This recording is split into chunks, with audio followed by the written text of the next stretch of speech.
이것은 히토요시의 집, 그 더러운 공간이 하루를 시작하는 운명의 무대야. 갑자기 아름다운 하녀주키가 문을 두드리며 자신을 고용해달라 청해오니 히토요시는 충격으로 얼어붙어. 이건 운명의 만남이 분명해. 그래서 그는 그녀를 그 더러운 집으로 초대해.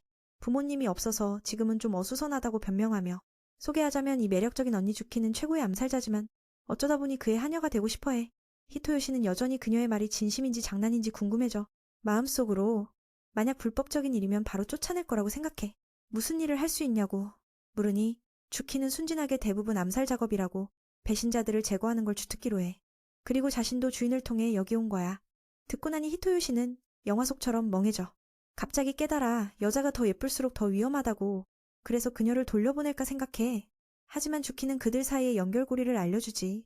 히토요시는 이 집 주인의 조카라고, 주인의 가족 중 두 번째 아들이야. 듣고 나서도 정확히 누군지 모르지만 멀리서 본 먼 친척일 거야. 확실히 하려면 그녀의 암살 기술을 보여달라고 요청해. 그래서 정원으로 가서 주키가 몸에 숨긴 무기를 꺼내어 재빠르게 나무에 칼을 던지며 히토요시를 놀라게 해. 이건 인간이 아니라 악마 같아. 그녀는 그 일에 열정적이고 보여주며 기뻐해. 정말 무섭게 해. 보통 암살할 때는 한 번에 끝나. 하지만 이제는 히토요시에게 보여주려 해서 그래. 그는 떨며 앉아 만약 그녀를 화나게 하면 죽을지도 모른다고 생각해.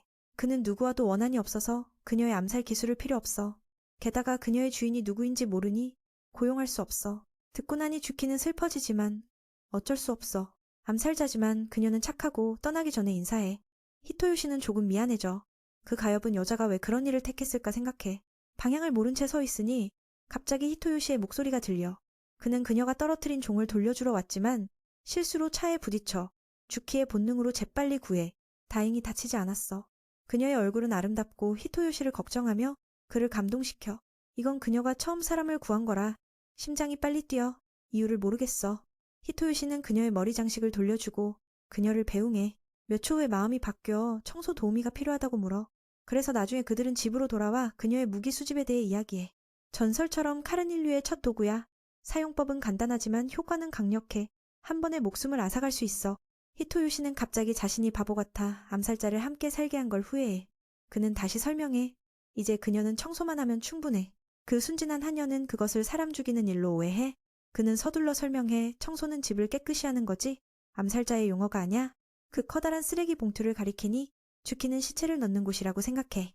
히토요시는 위험하지만 그녀가 자신을 구했으니 나쁜 사람은 아니라고 느껴. 만약 집안일을 잘하면 이해하고 나서 그 순진한 소녀는 집안일을 잘하면 고용될 수 있냐고 물어. 문제는 그녀가 칼 외에는 아무것도 만져본 적 없어. 그래서 서툴러. 자신을 쓸모없다고 느껴 사과하며 쫓겨날까봐 두려워하니 그는 기회를 줘. 집안일은 못해도 그녀의 암살 기술은 정말 대단해. 미끄러지지만 넘어지지 않아. 그리고 위로하며 내 탓이라고. 히토요시는 그녀가 슬퍼 보이니 위로하며 익숙하지 않은 일을 준 내 탓이라고 말하고 수건으로 닦아줘.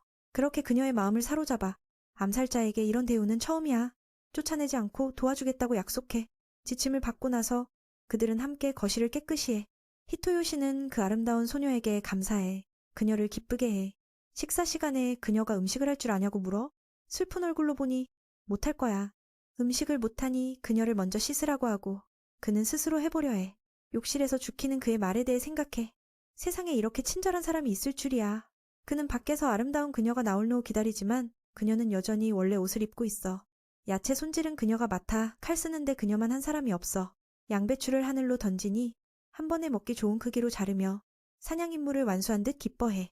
다음은 인스턴트 미소 수프와 간단한 음식으로. 히토요시도 잘 모르는 걸로 해. 주키가 돈까츠를 먹어봤냐고 물으니 안 먹어봤어. 최고의 암살자지만 그녀는 일에만 집중해. 음식은 어떻게든 해. 그녀에게 음식은 생존을 위한 거지.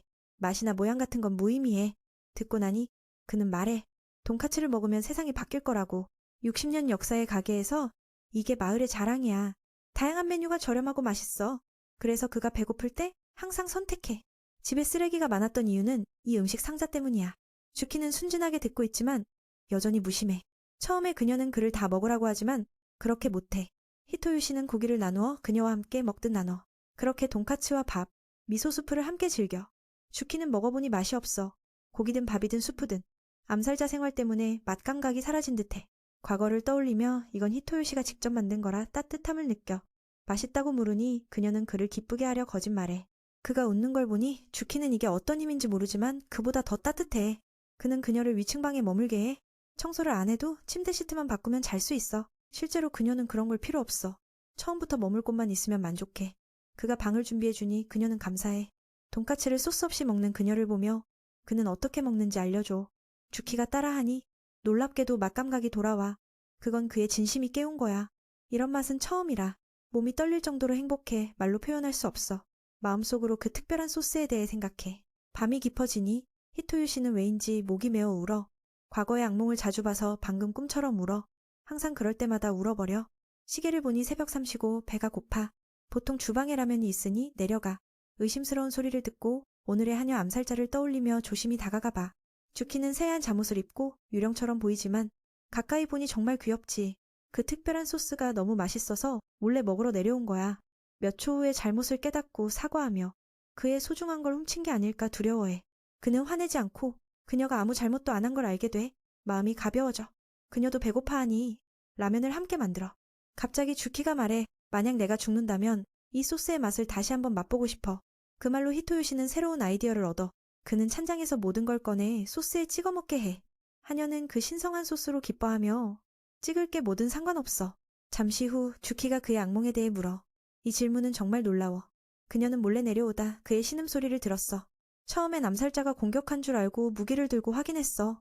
결과는 아무것도 없고 그는 울고 있을 뿐이야. 듣고 나니 히토요 씨는 여자에게 자신의 약점을 보인 게 부끄러워. 하녀는 추가로 말해. 그는 꿈에서 엄마를 여러 번 불렀어. 놀랍게도 주키도 꿈에서 돈까츠 소스와 이야기해. 그 소스가 커다랗게 말해. 네가 평생 핥아도 안 없어질 거래. 그런데 절정에서 깨버려. 그 꿈이 깨져버려. 히토요 씨는 말문이 막혀. 게다가 이게 그녀의 최고 꿈이라며 과거엔 피만 나오는 꿈이었어. 깨도 이런 감정 없었는데 다시 그 소스 맛을 보기 위해 꿈을 꾸고 싶어. 그가 울고 있는 걸 보니 그녀는 슬퍼. 어떻게 위로할지 모르겠어. 그 진심 어린 말에 그는 기뻐. 그리고 과거에 버려진 걸 털어놔. 악몽 때마다 엄마가 다리를 베고 눕게 해. 듣고 나니 주키도 제안하지만 그는 거절해. 그건 어렸을 때 일이지 이제는 안 된다고. 풍습에 어긋날 테니까. 하녀는 그걸 듣고 자신은 사람 죽이는 데만 태어났다고 부정적으로 생각해. 절망할 때 히토요 씨는 갑자기 누워 그녀를 격려해. 이미 중독됐는데 왜 주저해. 주키는 그의 이름을 부르며 잠에 들게 해. 아니 어쩌면 안 될 수도. 그 장면을 보니 어떻게 잠들겠어. 몇 날 함께 지내니 주키는 그를 구한 순간을 생각해. 그녀의 심장은 터질 듯하고 피가 끓어.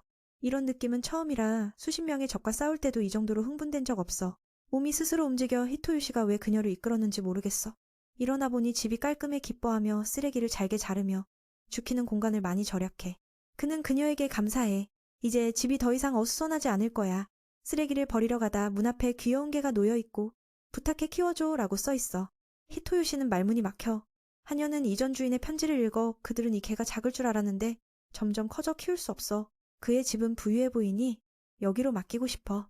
듣고 나니 히토요 씨는 화가 나. 그 말투가 짜증나. 만약 우리도 키울 수 없으면 개가 재밌는 얼굴이니 안아보고 하녀가 키울지 물어. 물론이야. 이런 더운 날씨에 버릴 수 없어. 경험상 이건 크기만 커. 그는 이걸 크기만 커? 실제 나이는 아직 어리니 며칠 버틸 수 없어. 주키는 다르게 생각해. 아직 어리지만 살 수 있어. 그녀가 어린 시절 버려진 게 증거야. 이건 생존 본능이야. 동정으로 구하면 때론 비극이 올 수 있어. 이 개는 버려진 운명이야. 필요 없는 존재고 스스로 강해지지 않으면 야생에서 쓰러질 거야. 히토요 씨 동정으로 구하면 그 책임이 돌아올 거야. 그는 그녀의 말뜻을 물어. 그는 그걸 이해 못해. 그는 하녀의 깊은 말을 이해 못해. 주키는 그게 그녀의 경험이라 말하지만 걔와 비교하면 다르지. 히토요 씨는 그녀가 자신을 구한 게 대단하다고 느껴. 그건 대단한데 그녀가 구한 건 그건 그녀가 동정으로 구한 게 아니야. 구할 수 있는 생명을 보니 몸이 먼저 움직여. 그게 인간 본능이야. 그 말에 그녀의 마음이 밝아져. 그 느낌이 은퇴한 암살자의 본능이었어. 히토요 씨도 버려진 사람이니 걔의 감정을 이해해. 그래서 며칠 키워보자고. 나중에 주인을 찾을 수 있을지 몰라. 집안에서 이 새끼는 재미있어. 몸은 둥글고 순하고 귀여워. 그걸 하녀와 공유하려 하니 그녀는 멀리 서 있고 거부해. 그래서 가까이 가서 보니 암살자지만 걔를 무서워해. 정말 웃기네. 그 말에 그녀가 당황해. 걔를 무서워하는 걸 알려주니 창피해. 그래서 조금 무섭다고 인정해. 그녀의 얼굴은 걔보다 더 귀여워. 왜 걔를 무서워하냐고 물으니 과거에 스승이 그녀를 늑대와 함께 산해버렸어. 이해하고 나서 히토요 씨는 이 새끼를 키우는 게 어려울지도 모른다고 생각해. 듣고 나니 그녀는 슬퍼. 자신도 키우기 힘든데 걔와 다를 게 뭐람? 그래서 사과해. 주인에게 쓸모없다고. 그는 그럴 의도가 아니야. 이 새끼가 진짜 집을 찾길 원해. 외로움을 피하게. 그래서 그녀가 무서워도 참아달라고 부탁해. 히토요시의 마음을 이해하고 그녀는 이 새끼를 안아봐. 결과는 그럭저럭. 히토요시를 말문이 맑게 해. 그녀가 무서워하니 그는 말해. 이 새끼는 순해. 물지 않을 거야. 말이 끝나자마자 뚱뚱한 게 손을 물어 주키를 놀라게 해. 보스님의 두려움을 가라앉히기 위해 주키는 그 녀석이 정말 순하고 물지 않을 거라고 말했어. 그 말을 막 하자 그 뚱뚱한 녀석이 손을 물어 히토요시가 깜짝 놀라서 마치 환생할 것처럼 소리를 질러. 매은의 눈에는 그 강아지가 구운 모치처럼 부드럽고 매력적으로 보였어. 듣고 나서 하녀 언니도 충격을 받았어. 그 생물이 날카로운 송곳니와 예리한 발톱, 강한 눈빛을 가졌으니 정말 무서운 조합이었어. 진짜 개를 무서워하는 사람들에게는 파괴적인 콤보였어. 그도 물리니 이 새끼가 이가 가려운 걸 알았어. 음식을 사러 가다 그들은 동물병원을 들러 검사와 필요한 물건을 사. 들어가니 모두 아름다운 하녀를 쳐다봐. 그 개는 장난을 치니 그녀가 좋은 물건을 사. 이 새끼를 기쁘게 해. 이 새끼는 이제 걸을 수 있어. 히토요시가 그녀에게 감사해. 반대로 주키는 그가 정말 착하다고 암살자의 세계에 없는 걸 느껴. 모두 그녀를 쳐다봐. 암살자 세계에서 그녀는 살아왔어. 실패는 용납되지 않아. 따뜻한 대우를 받으니 그들은 멀어. 과거엔 명령만 따랐어. 하지만 그가 원하는 건 그녀가 한 번도 해본 적 없어. 이로 인해 그녀는 헤매. 여러 번 실패해. 그럼에도 그는 한 번도 꾸중하지 않으니 그녀의 마음이 무거워. 그를 위해 쓸모있는 사람이 되고 싶어. 그 세계는 게임처럼 강한 자만 살아남아. 살기 위해 그녀는 말할 수 없는 걸 겪었어. 하지만 그의 집은 달라.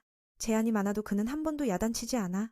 만약 그녀가 이 새끼처럼 어린 시절 구해졌다면 세상의 따뜻함을 느꼈을 텐데, 그가 원하는 사람처럼 될 수 있었을 텐데, 자신은 여기 있을 자격이 있나 궁금해. 인간 세계가 그녀 같은 일을 필요할까?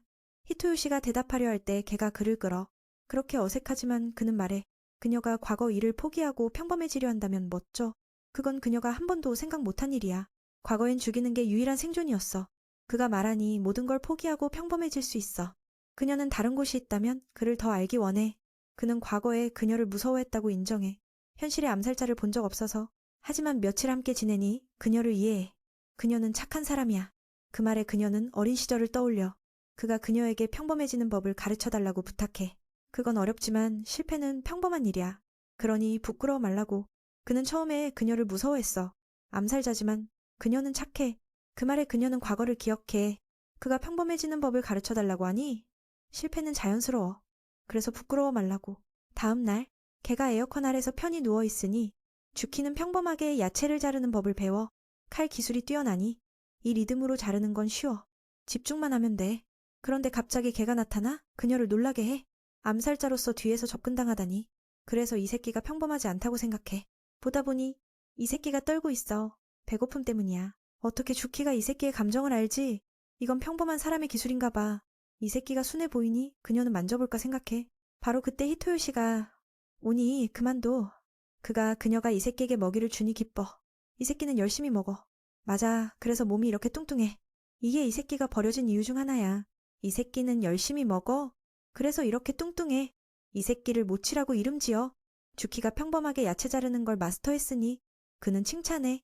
그녀를 기쁘게 해. 다른 일은 그가 하니 모치와 놀아달라고 부탁해. 이건 그녀가 평범해지는 법이야. 이 새끼는 순하다고 하니 문제 없어. 그래도 그녀 눈에 모치는 여전히 무서워. 공포는 완전히 사라지지 않았지만 그의 말이라면 해. 그가 조심하라고 하니 그녀는 자신을 믿어. 갑자기 그녀는 100배 강해진 기분이야. 그래서 모치를 만져 이 새끼를 기쁘게 해. 여성의 손길이 남자 주인보다 좋대. 그렇게 주키는 점점 모치와 친해져. 시선도 바뀌어. 이 새끼는 자꾸 따뜻해. 그의 말처럼 서로 이해하면 좋은 면을 볼 수 있어.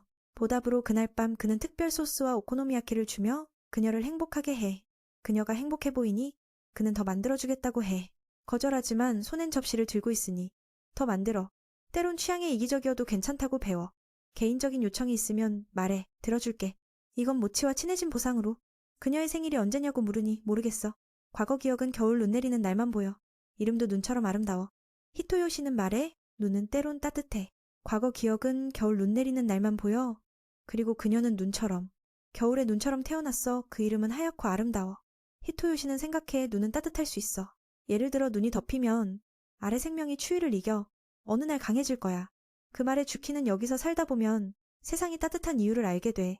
왜 히토요시가 그녀의 심장을 울리는지. 미래를 생각하니 그녀는 더 기뻐. 갑자기 히토요시가 부탁할 게 있어. 며칠 후 갑자기 히토요시가 하녀에게 부탁해. 귀걸이 도구를 주며 학교 가기 전에 변신을 보여주고 싶어. 그녀가 해줘. 처음에 그녀는 하려 하지만 이상하다고 생각해 그만둬. 손이 떨리며 이게 새로운 벌게임인가 물어. 무슨 잘못을 했는지 주인에게 구멍을 뚫는 게 무서워. 그녀는 평소에 사람을 뚫지만 그는 말문이 막여도 넘어감. 집에 손님이 와서 리코, 그의 귀여운 여동생이야. 모치 사진을 보내니 그녀가 보고 싶어져. 그런데 문을 연 건 아름다운 하녀라. 리코를 더 흥분시켜. 들어가니 그녀는 형을 나무라. 왜 하녀에 대해 일찍 말 안 했어? 집이 깨끗하고 걔도 귀여워. 이걸 어떻게 참아? 이전에 물었는데 그는 말 안 했어. 그는 엄마가 알면 걱정할까봐. 아빠는 동의했어. 하녀를 고용하고 싶다고. 가족이 특이하니 말만 하면 돼. 아빠가 믿음이 크거나 그를 너무 귀여워하나 봐. 가장 짜증나는 건 히토요시가 일부러 숨겼어. 그녀가 예쁘단 걸 알면서. 주키는 그들이 다른 곳에 산다고 물으니 리코는 자세히 말 못해. 그녀와 마주치기 악화려대. 이게 그가 하녀에 대해 말 안 한 이유야. 듣고 나니 리코는 히토요시를 더 괴롭혀. 그 후 그들은 서로 소개. 리코는 지혜로운 리코라고 해. 주키의 이름은 하녀 시스템 암살자라고. 이걸 말하니 히토요시가 말문이 막혀. 그는 그녀에게 이걸 숨기라고 했는데 리코는 오히려 흥분해. 주키를 최고라고 해. 그래서 사인해달라며. 쓰는 법을 모르지만 주키는 이름을 그려. 보니 그녀는 암살자라기보다 귀족처럼 보여. 그냥 앉아있는 게 죽일 듯 아름다워. 그린 후 그들은 충격받아. 상상과 다르지만 이미 사인이니 감사하며 그녀의 글씨를 칭찬해. 여기서 그들은 그녀의 외국어 실력이 대단하단 걸 알게 돼. 암살자라서 12개 언어를 할 줄 알아. 쓰는 법을 몰라 부끄럽지만 이건 귀엽대. 리코는 비판하지 않고 오히려 더 귀엽다고 해. 듣고 나니 그녀는 더 기뻐. 갑자기 리코가 아이디어를 내. 여름방학에 그녀를 연구주제로 삼고 싶어. 히토요시는 막을 수 없어. 귀를 막아. 무슨 일이 일어날지 모르겠어. 주키의 의견을 물으니 리코는 주인의 여동생이니 동의해. 리코의 첫 소원은 주키의 암살자 본능을 보기야.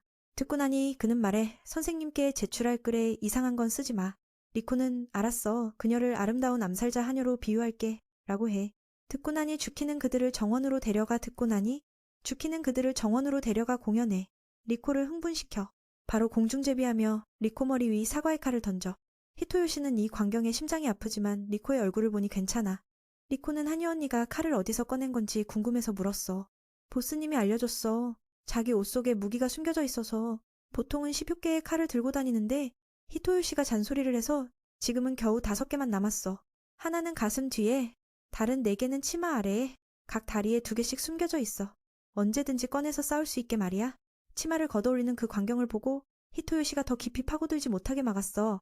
게다가 언니의 몸에는 귀여운 장신구들, 예를 들어 그 종처럼 더 많아. 리코가 물었어. 이렇게 암살자로 사는 게 불편하지 않냐고. 주키가 설명했어. 적들이 종소리를 듣는 순간 이미 숨이 멎을 테니까 괜찮아. 그 말을 듣고 리코는 언니가 더 멋져 보였어. 따라 해보고 싶어졌어. 게임을 너무 해서 이제 배가 너무 고파졌어. 매은이 웃으며 리코에게 뭔가 먹을 걸 만들어주고 싶어졌어. 리코는 하녀 언니가 해주길 원했어. 매은이 장기의 음식을 물었고 하녀는 채소를 썰는 게 요리라고 할 수 있을지 모르겠지만 지금 할 수 있는 최선으로 보여줬어. 보통 요리는 매은이 하거나 사 먹으니까. 효율적으로 채소를 썰는 법을 깨닫고 주키는 맛있는 채소 접시를 완성했어. 그래도 리코가 채소만 먹을 순 없어서 햄버거 가게로 함께 갔어. 우연히 여름 불꽃축제 포스터를 보고 리코가 가보고 싶어졌어. 히토요시가 반대하지 않고 하녀 언니에게 축제에서 좋아하는 신성한 소스와 함께 먹는 떡을 즐길 수 있다고 말했어. 그 말만으로도 주키가 군침을 흘리며 주인님에게 가자고 애원했어. 그래서 허락받고 기분이 훨씬 좋아졌어. 리코가 기뻐서 하녀 언니의 손을 잡고 놀이를 찾아갔어. 먼저 총 쏘는 가게에 갔어. 몇 개의 곰인형을 얻으려 했지만 리코는 실패했어. 돌아보니 하녀 언니는 나보다 더 못했어. 진짜 암살자답네. 하지만 그녀는 칼만 전문이지 총을 무서워하니까.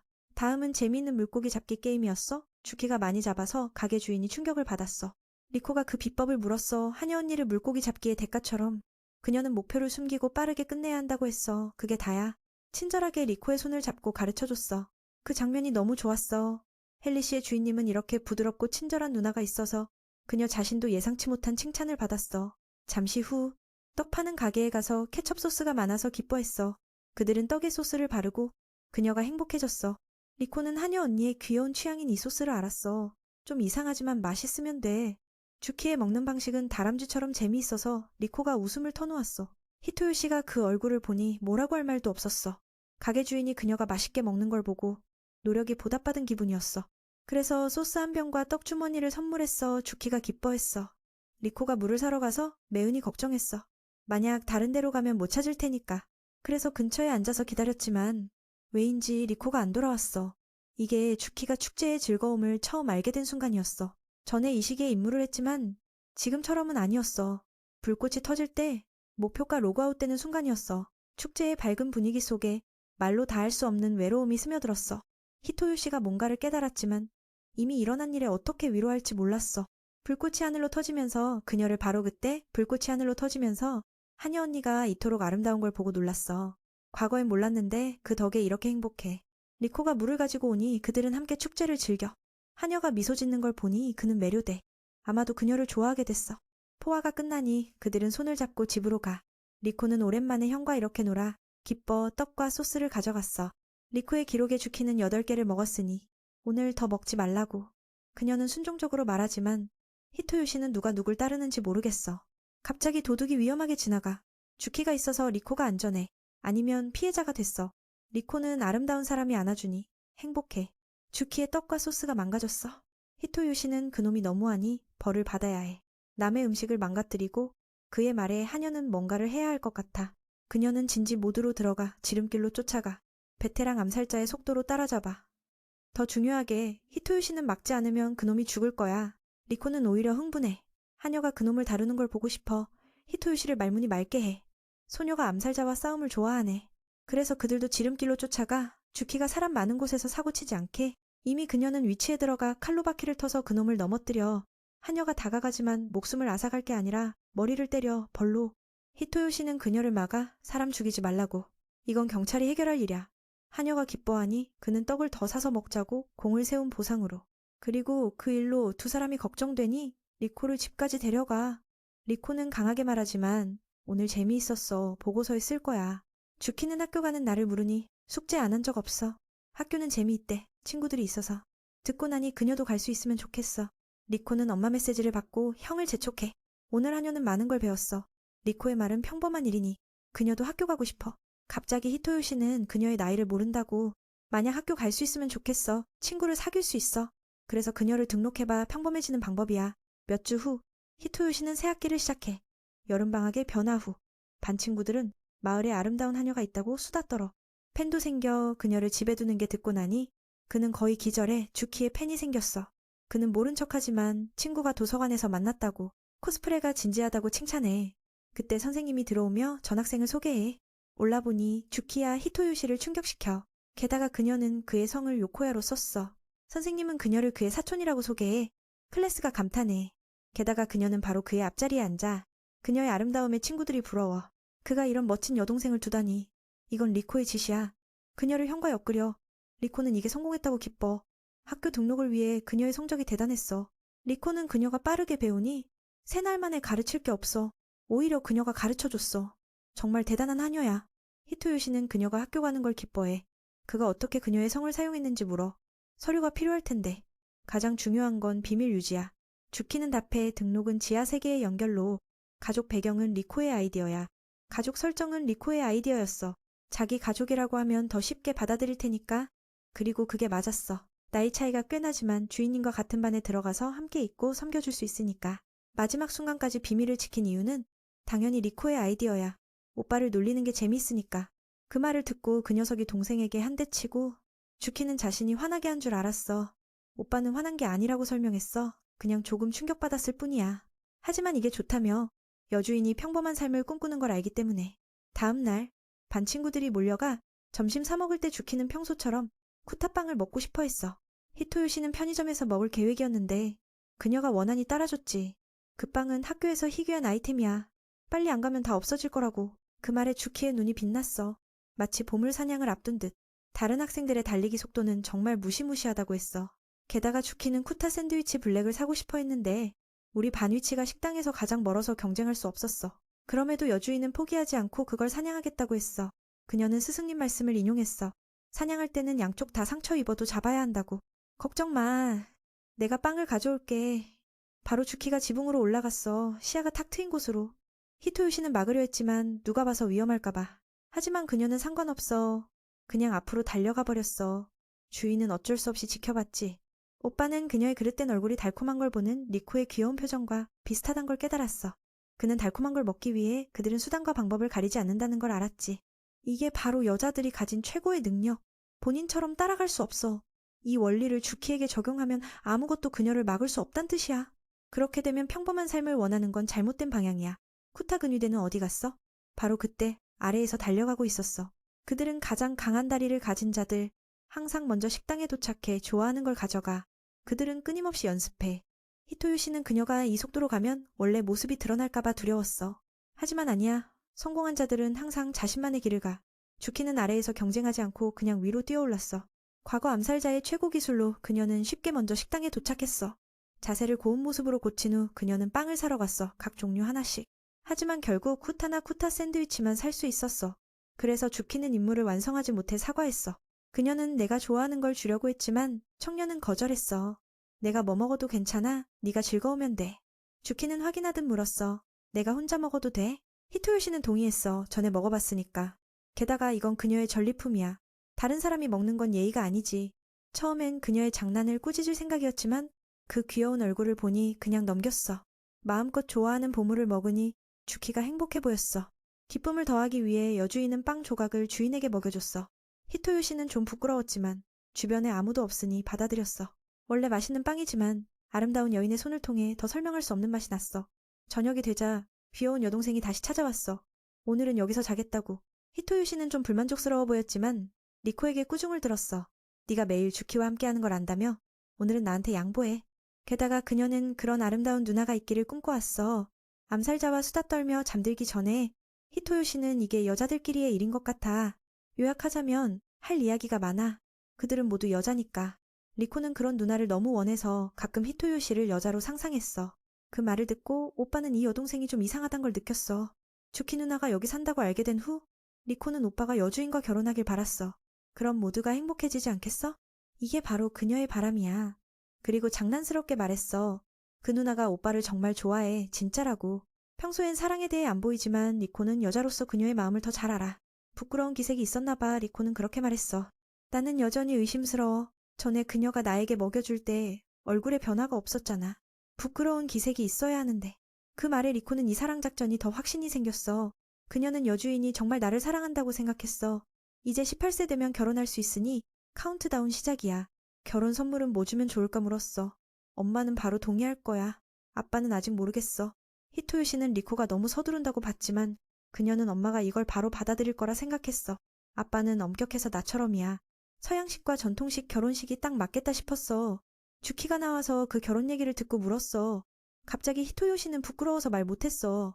리코는 흥분해서 여주인이 자기 누나가 되길 바랐어. 오빠를 정말 좋아하냐고 물었어. 그녀는 인정했어.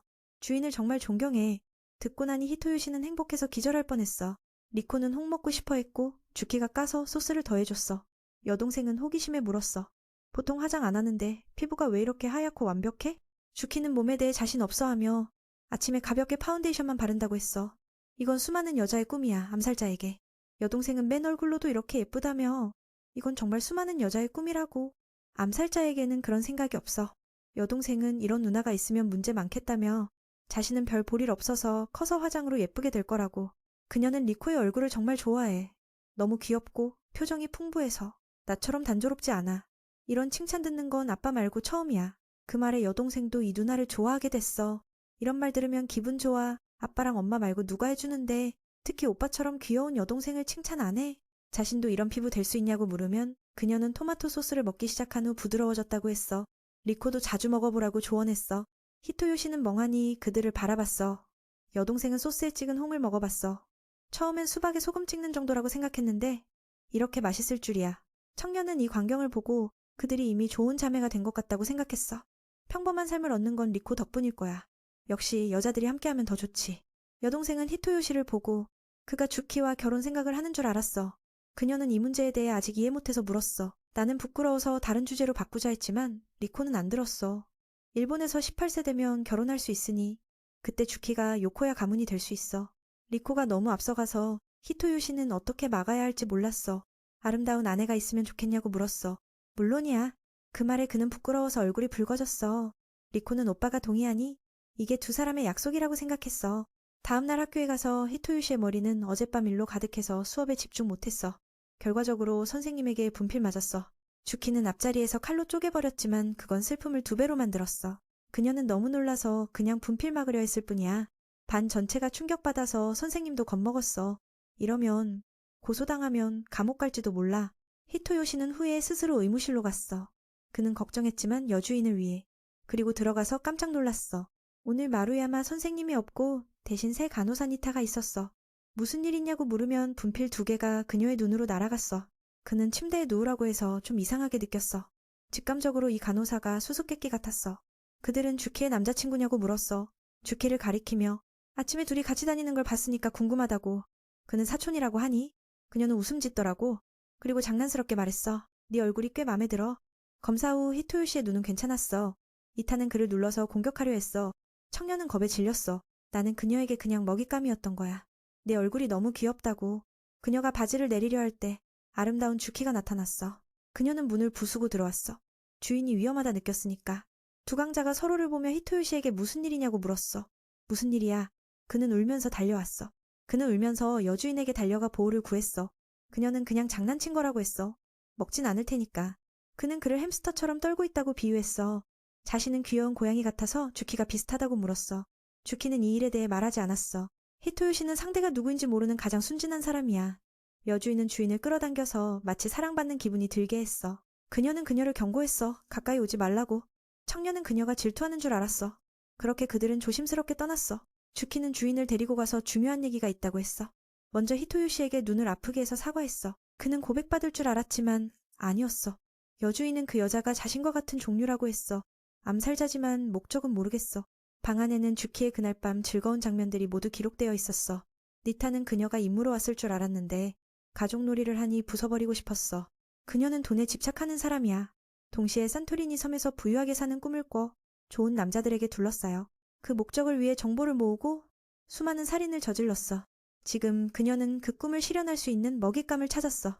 바로 사랑스러운 여주인, 아니 최고의 암살자 씨를 없애는 거야. 히토요 씨 집으로 돌아가서 주키는 주인을 걱정해 잠 못 자고 바라봤어. 아름다운 여자가 이렇게 주목하니 그는 잠들 수 없었어. 언제 그 수상한 자가 학교에 나타날지 모르니 지켜봐야 해. 더 중요하게.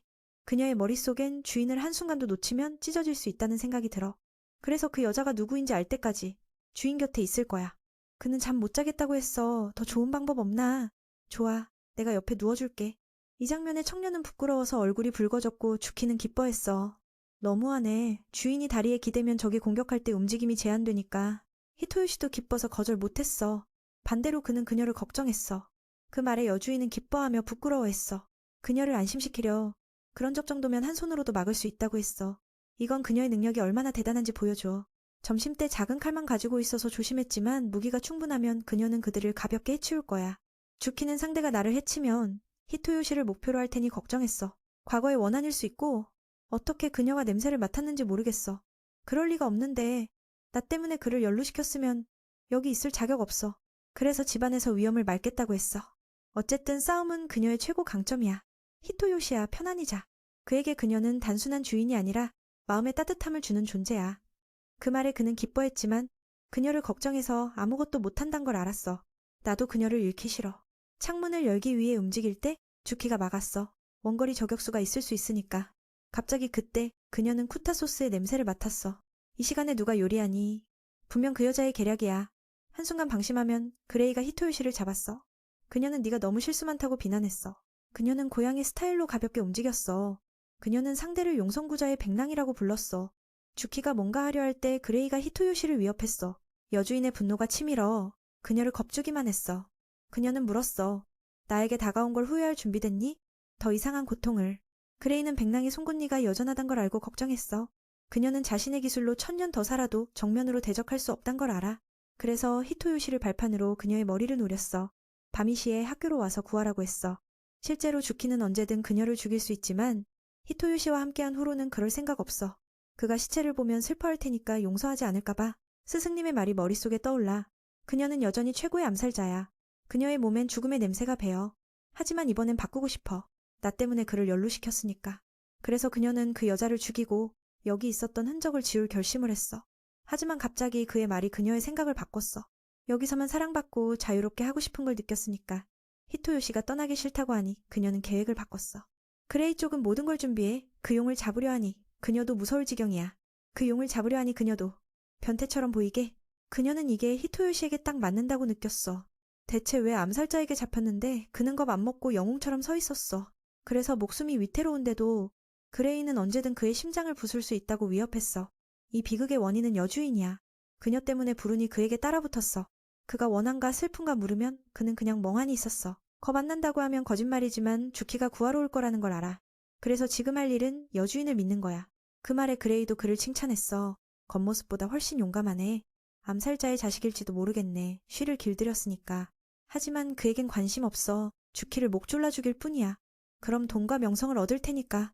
그는 순진하게 물었어. 쉬가 여주인을 가리키는 건가? 가장 놀란 건 그녀야. 쉬와 함께 있으면서도 정체를 모른단 게. 그가 아는 건 주키가 최고의 암살자라는 거야. 그레이처럼 업계 사람들에겐 그녀는 괴물이야. 세상에 많은 위험한 자가 있지만 쉬는 눈도 깜빡이지 않고 사람을 죽여. 그녀를 파괴기계라고 해도 과언 아니야. 그리고 정체는 용성구자의 네 번째 자식. 전투력은 용처럼, 별명은 백랑. 쉬 용성구자는 전 세계에서 온 인재들로 이루어진 가장 위험한 암살자 조직이야. 사회가 변동하면 그 뒤에 그들의 손길이 있을 거야. 하지만 힘이 너무 커서 많은 적이 있어. 쉽게 말해 쉬의 머리를 베면 그녀는 유명해질 테니까. 일과 돈이 늘고 그 꿈이 현실이 돼. 듣고 나니 그는 그녀를 지루한 눈으로 봤어. 암살자가 이런 거였어. 내 주키는 착하고 가끔 멍청하지만 소스를 주면 귀엽게 변해. 그레이도 인정했어. 처음엔 착각일 줄 알았는데 3주 동안 지켜본 끝에 결론 내렸어. 지금은 확신해. 주키가 용성구자의 백랑쉬야. 가장 재밌는 건 그들이 결혼 얘기하는 장면이었어. 그때 그녀는 쏴버릴 뻔했어. 너무 짜증나서 히토요시도. 그래서 히토요시도 부끄러워했어. 그날 정말 즐거웠으니까. 이제야 그녀는 그가 정말 특별하단 걸 알았어. 어떻게 생사가 걸린 상황에서 이렇게 진정할 수 있지? 게다가 나랑 수다 떨고. 그는 진짜 정체가 단순한 겁쟁이가 아니라고 생각했어. 게다가 그의 매력이 사람의 마음을 녹여 쉽게 쉬가 그에게 빠진 이유야. 이게 그레이에게 이점이지. 사랑할수록 약해지니까. 이런 세상에서 법 따위 안 지켜. 목적을 위해 모든 수단을 써. 약속된 시간에 주키가 도착해서 구출을 시작했어. 상대가 총을 쏘았지만 쪼개졌어. 이 장면은 영화 같지만 주키가 해냈어. 그레이는 함정을 발동해 그녀의 다리를 폭발시켰어. 그녀는 두 다리를 다치게 했지만 아직 끝나지 않았어. 그녀는 쪼개졌지만 막았어. 히토요시는 여주인을 걱정했어. 상대가 너무 비열하게. 그녀는 주인에게 말했어. 걱정 마. 다 잘 될 테니까. 그 말에 그레이는 화가 났어. 싸우면서도 서로 말할 수 있다니. 그건 나를 무시하는 거야. 그녀는 주키가 정체를 숨긴 건 죄책감 때문이라고 했어. 왜냐면 그녀는 역사상 가장 어린 용성구자지만 그 명성을 얻기 위해 얼마나 많은 목숨이 사라졌는지. 그리고 정체가 드러나면 적이 어디서든 올 테니까. 민과 함께한 이 놀이는 끝날 거야. 주키는 평온하게 말했어. 빨리 끝내서 히토요시를 집에 보낼게. 내일 학교 가야 하니까. 그 말에 검은 고양이는 화가 났어. 나를 존중하지 않다니. 여주인은 행복한 가정 장면을 상상했어. 그녀는 민을 위협하며 수단을 썼어. 그녀는 원거리 중화기를 작동시켜 히토요시의 사지를 노렸어. 하지만 주키는 움직이지 말라고 하자마자 놀라운 속도로 달려가 막았어. 이건 예상 밖이었어. 놀라도 그레이는 총을 발사했어. 주키는 히토요시의 목숨을 무시한 게 아니야. 그녀는 자신의 최고 기술에 자신이 있어서 민에게 총알이 닿기 전에 막을 수 있다고 믿었어. 당황해서 상대가 다른 방법을 쓰려 하자 핸드폰이 파괴됐어. 승패가 확실해졌어. 그 여자가 이것이 최강 암살 조직의 네 번째 멤버임을 깨달았어. 과연 보통이 아니야.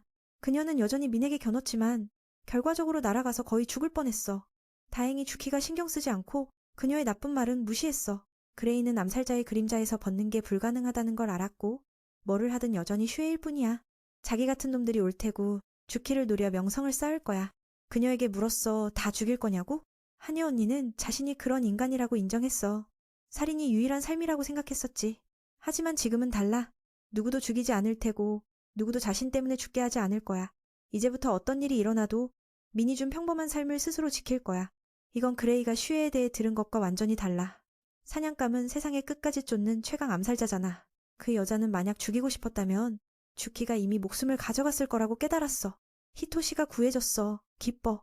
아름다운 언니가 데려가서 그 애도 살아남아 두 사람이 정말 흥미롭다고 느꼈어. 돌아오는 길에 민은 괜찮은 척했어. 하녀 언니의 능력을 완전히 믿는다고. 하녀 주키는 슬퍼서 주키는 주인님을 이 정도로 연루시켜 슬퍼했어. 사과를 했고 히토시가 원하면 사라질 거라고 말했어. 그 말을 듣고 그 녀석이 그녀의 손을 잡고 다음에는 무술을 가르쳐서 자위를 하자고 했어. 그리고 그녀를 끌어당겼어. 몇 날 후 주키는 학교 생활에 적응했어. 그녀는 항상 주목의 중심이었어. 여학생들이 좋아하고 남학생들은 그녀의 성숙한 아름다움에 매료됐어. 히토시가 혼자 앉아서 하녀 언니가 진지하면 이 녀석들은 눈이 멀겠다고 생각했어. 저 여자는 아름답고 똑똑하고 스포츠도 잘해.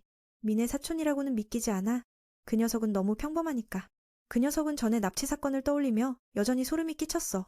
특히 하녀 언니가 슈에라고 불렸고 밥으로 움직이는 살인 기계이자 렁싱크우트의 네 번째 자식이었어. 다행히 주키가 더 이상 피를 묻히지 않기로 결심했으니 안심이 됐어. 자기 자신은 가능한 한 평범해지려고 노력 중이야. 갑자기 그녀가 민을 보며 웃었어. 친구들이 질투했어. 갑자기 공이 히토시에게 날아왔지만 그레이가 막았어. 전에 간호사로 가장한 후 이제 체육교사가 돼서 접근했어. 이번 의도는 나쁘지 않지만 히토시에게 문제를 일으켰어. 하녀 언니만으로도 충분한데 갑자기 이 여자가 사촌이라고 하네. 진짜 기회를 타서 너무 가까이 다가오니 그는 교사의 예의를 지키라고 요구했어. 오늘 아침으로 돌아가서 그들은 전에 만난 상대를 학교에서 다시 만났어. 처음에는 하녀 언니를 암살 포기하지 않은 줄 알았지만 실제로는 반대였어. 히토시는 그레이의 위장술이 너무 좋아서 전날 밤 고양이 암살자가 바로 그녀라는 걸 몰랐어. 이 모습이 그녀의 진짜 모습이야. 이제부터 체육교사가 되고 민의 사촌 역할을 하며 상황을 설명하겠다고 했어. 그녀는 정보 수집이 잠기고 주키는 칼만 쓴다고 했어. 함께하면 더 재밌어질 거야. 이런 유형의 사람이 정말 좋아하니까.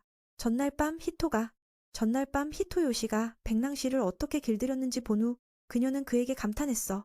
어떻게 그런 전설의 암살자가 그냥 영용말을 듣지? 그레이는 주키를 사냥 포기하고 그 후에 계약을 맺었어.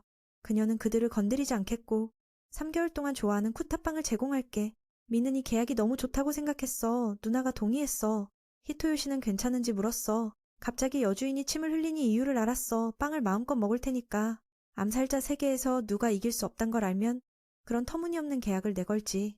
그레이는 히토요시를 해치면 이득 없고 무슨 일이 일어나도 구할 테니까. 주키는 솔직히 말했어. 그녀의 힘으로는 1000명 더 줘도 문제없어. 그레이는 텀태피 취급받아서 화났지만 사실이니까 참았어. 그녀는 이제 두 사람을 조용히 관찰할 거라고 했어. 이게 왜 아름다운 교사가 히토요시에게 팔베개를 하는지. 실은 그녀는 체육을 싫어하지만 학교에서 이 직업만 게을러도 되고 미네반을 감시하기 편하니까. 그는 이해 못했어. 조용히 관찰하라고 했는데 나랑 얘기하고 친구들이 눈치채고 주키를 자극해. 주인이 장난치는 걸 보니 그녀는 공을 벽에 박아 단면했어. 반 전체가 얼어붙었고 교사도 더 이상 다가오지 않았어. 다행히 여학생들은 순진해서 그녀가 공을 뚫을 수 있어서 흥분했어. 클럽에 가입하라고. 반에 게으른 학생이 있지만 주키를 주목해서 신발끈이 풀린 걸 알아채고 묶어줬어. 점심 먹을까? 여주인은 방금 힘을 보여서 부끄러웠어. 히토요시는 변명했어. 그건 그녀 탓이 아니야. 그 여자가 나를 자꾸 건드려. 그의 느낌을 물으면 모르겠어. 그레이가 적이 아니란 걸 알지만 그와 가까워지는 걸 보니 화가 났어. 마음이 혼란스러워. 세상 사람들 중에 나만 그 곁에 있고 싶어. 그는 이게 질투라고 알려줬어. 사람으로서 정상적인 거라며 여주인 걱정 마. 그 말에 슈퍼 여주인은 기뻐서 주인의 마음이 아파올 정도로 귀엽게 보였어. 다음 날 그들은 학교가 아니면 함께 시간을 보냈어. 백낭시는 이제 귀여운 여주인이 돼 집안일을 도와줬어. 이 일은 이제 익숙해졌어. 히토요시가 신경 쓸 필요 없어. 예전엔 손으로 다 했으니까 세탁기가 옷을 깨끗이 하니 기뻐했어. 이게 얼마나 편리하고 향기롭고 부드러운지. 여주인은 주인에게 자랑했어. 그는 깜짝 놀랐어. 한 달 전만 해도 주키는 아무것도 몰라서 실수투성이었어. 세탁기에 주방 세제를 넣어서 거품이 집 안가득. 하지만 수많은 실패를 넘어 슈퍼 여주인은 이제 세탁을 정복했어. 미는 속으로 기뻐했어. 그는 이게 그녀에게 큰 진전이라고 칭찬했어. 그녀의 눈이 빛났어. 입술이 통통해 보이니 기뻐했지만 사실 그는 먹고 싶어서였어. 그 돼지를 배불리 먹인 후 히토요시는 저녁 메뉴를 생각했어. 냉장고엔 배추만 남았어. 주키가 뭐랑 먹고 싶냐고 물으면 그녀는 배추를 잘게 썰어 토카츠와 쿠타 소스로 먹고 싶어 했어. 미는 그녀를 따르듯 손을 잡고 가게로 갔어. 그는 그 가게 단골이야. 주인 부부가 좋아해. 청년은 부인에게 토카츠 몇 개 포장해달라고 했어. 나이 들어 약해졌지만 그들은 직업을 사랑해. 그리고 이 아름다운 여자가 누구냐고 물었어. 낯선 얼굴이네. 주키는 천국을 보는 듯 이게 쿠타 소스를 만드는 곳이니까 너무 흥분했어. 그녀를 보니 히토요시는 예전 자신처럼 좋아하는 걸 보면 마음이 들뜨는 걸 떠올렸어. 그리고 이건 사람으로서 정상적인 거야. 그때 주인은 고기를 자르려고 했어. 손이 떨리지만 각 칼질이 정확했어. 그 나이에 이렇게 정확히 자를 수 있으니 주키는 이 사람이 전설의 암살자일 거라 확신했어. 하지만 미는 그 말을 듣고 포기했어. 그녀가 상상력 풍부하다고. 그럴 기회에 그는 부인에게 그녀가 소스를 정말 좋아한다고 했어. 듣고 나니 부인은 기뻐했고 그녀는 그 부인을 신처럼 봤어. 히토요시는 그들의 튀김을 칭찬했어. 항상 향기롭고 바삭바삭해서 흠잡을 데 없어. 가장 감사한 건 여주인이겠지. 예전엔 맛을 몰랐으니까 먹는 건 그냥 채우는 거였어. 하지만 그 신성한 소스를 처음 맛본 후 미각이 돌아왔고 세상이 변했어. 그녀에겐 쿠타 소스가 중요해. 매번 먹을 때마다 마음이 따뜻해져. 행복해. 말로 표현 못해. 듣고 나니 부인은 이 귀여운 소녀를 위해 기뻐했고 아마도 그녀의 마음이 이미 따뜻했기 때문에 소스의 맛을 느낀 거라 설명했어. 히토요시의 첫 끼니에서 나온 사랑 덕분에 맛이 더해진 거야.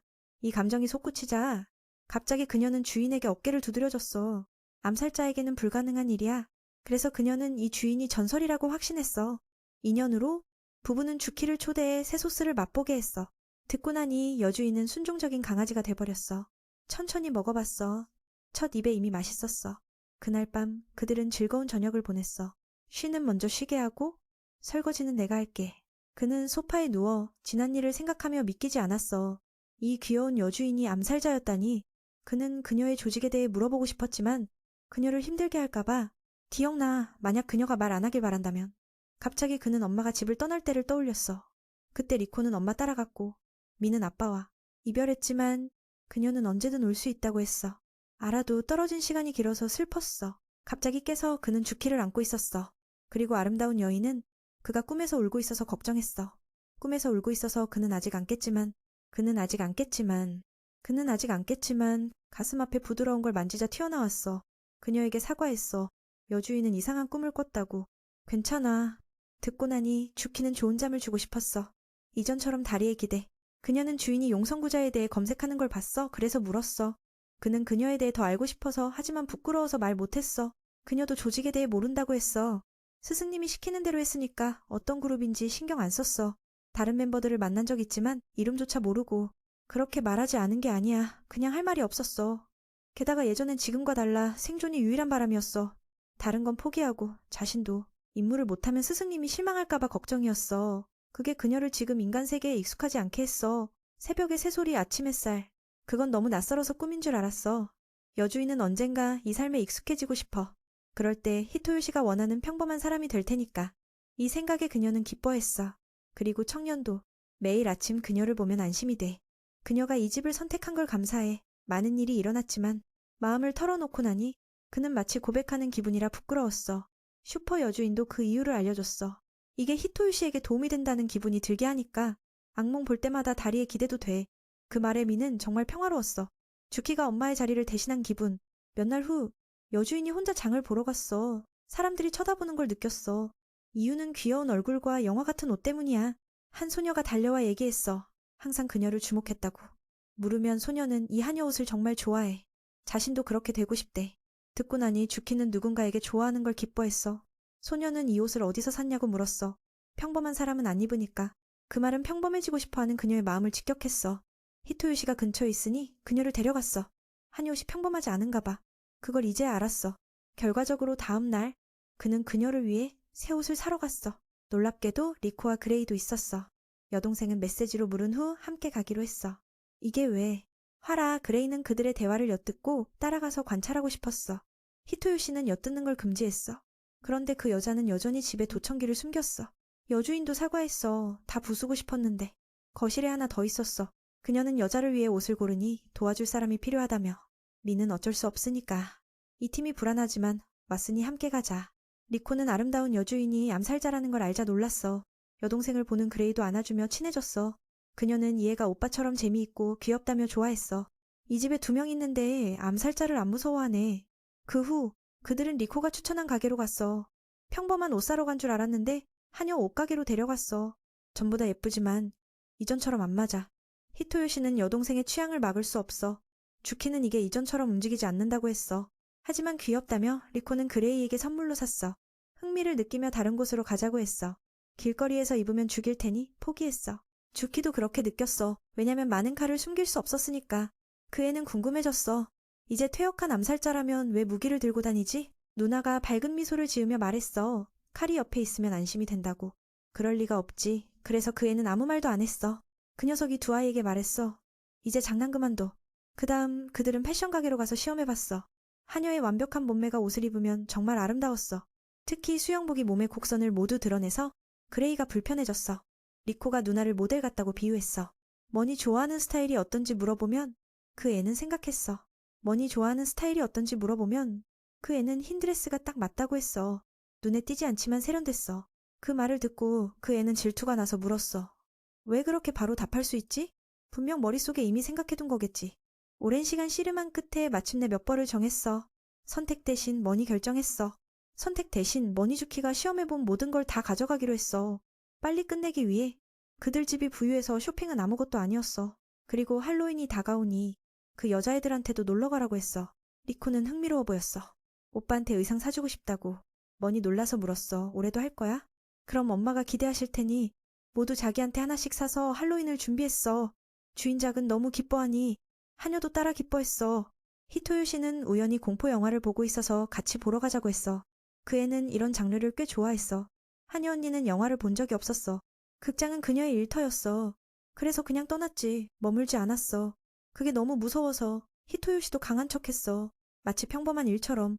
나중에 4명이 보니 3명은 즐거웠고 1명은 골아떨어졌어. 좀비가 고기를 먹는 장면을 보니 주키가 갑자기 겁에 질렸어. 마치 다른 소녀들처럼. 그때부터 그들은 그녀가 좀비를 무서워한다는 걸 알았어. 리코는 이해가 안 갔어. 개인 실력으로 보면 그녀는 그놈들을 쉽게 처리할 수 있을 텐데. 그녀는 설명했어. 시체의 악취가 무서워. 게다가 그건 시체지만 움직이니 죽여도 안 죽는 게 두려워. 이 장면을 보니 머는 그녀가 순진하다고 느꼈어. 하지만 그럴 수밖에. 전에 죽인 건 다시 살아나지 않았으니까. 세상에는 그런 무서운 건 없어. 젊은이들이 말했어. 걱정 마. 리코는 웃겼어. 톱클래스 암살자가 좀비를 무서워하다니 정말 이상해. 집으로 가는 길에 히토요 씨는 두 아이에게 케이크를 사줬어. 리코가 기뻐했어. 그 애도 그 언니에게 먹여봤어. 정말 맛있었어. 그레이가 따라하며 젊은이에게 먹여주려 했지만 거절당했어. 그들이 친밀하게 놀러다니는 장면이 같은 반 친구를 감동시켰어. 주키가 보니 거대한 녀석이 나카에게 다가와 경고했어. 너무 여유롭게 놀지 마. 희 감은 사람에게는 그런 식으로 하지 말라고. 그들은 분명 암살자 같았어. 그래서 그녀는 항상 주의를 조심하라고 배웠어. 두 사람은 훈련 가는 길이었어. 그래서 개인적인 즐거움은 잠시 미뤘어. 나카는 치에게 감사했어. 시간을 내서 훈련시켜줘서. 4명은 누가 지켜보고 있는지 모르고 다음에 다시 놀자고 약속했어. 그레이는 그 여동생을 정말 아꼈어. 그래서 언제든지 오케이 했어. 그녀는 작별 인사를 했어. 집이 다른 방향이니까. 머는 여동생을 엄마 집으로 데려갔어. 그래서 주키는 집에 가서 밥을 준비했어. 갑자기 그녀는 누군가 자신을 따라오고 있다는 걸 느꼈어. 거울에 비춰보니 그녀는 슬퍼 보였어. 오늘 같은 날이 정말 믿기지 않았어. 집으로 가는 길에 그녀는 과거의 하녀복과 옛 주인의 모습을 떠올렸어. 그 선물은 과거에 쉬에게 주신 거라서 그녀가 입었던 거야. 하지만 이제 꿈을 추구하기 위해 포기해야 해서 조금 슬펐어. 그렇게 주키는 과거를 떠올리며 집으로 돌아갔어. 잠시 후 집에 도착하니 그녀는 여전히 옛복을 선택했어. 밖은 비가 올 기미가 있어서 그녀는 미리 준비했어. 히토요 씨가 젖지 않게. 모치 베이비는 여전히 귀엽게 헤이브. 누군가 있으면 놀고 싶어 했어. 젖은 모치도 여전히 귀엽게. 모치 베이비는 여전히 귀엽게. 누군가 있으면 놀고 싶어 했어. 오늘 그 커플이 아침부터 나갔으니 걔는 혼자서 장난을 쳤어. 뼈가침으로 흥건했지만 히토요 씨는 아직 안 왔어. 그래서 주키는 기진맥진했지만 결국 모치의 장난감을 청소하기로 했어. 더러우면 병이 날 테니까. 그 말을 듣고 모치는 수건을 들고 다른 곳으로 갔어. 세탁 안 하게. 밖에서 머니 집에 가는 길에 번개가 치니 그 언니가 걱정됐어. 결과적으로 집에 전기가 끊겼고 바깥 소리가 한여를 영화 장면으로 데려갔어.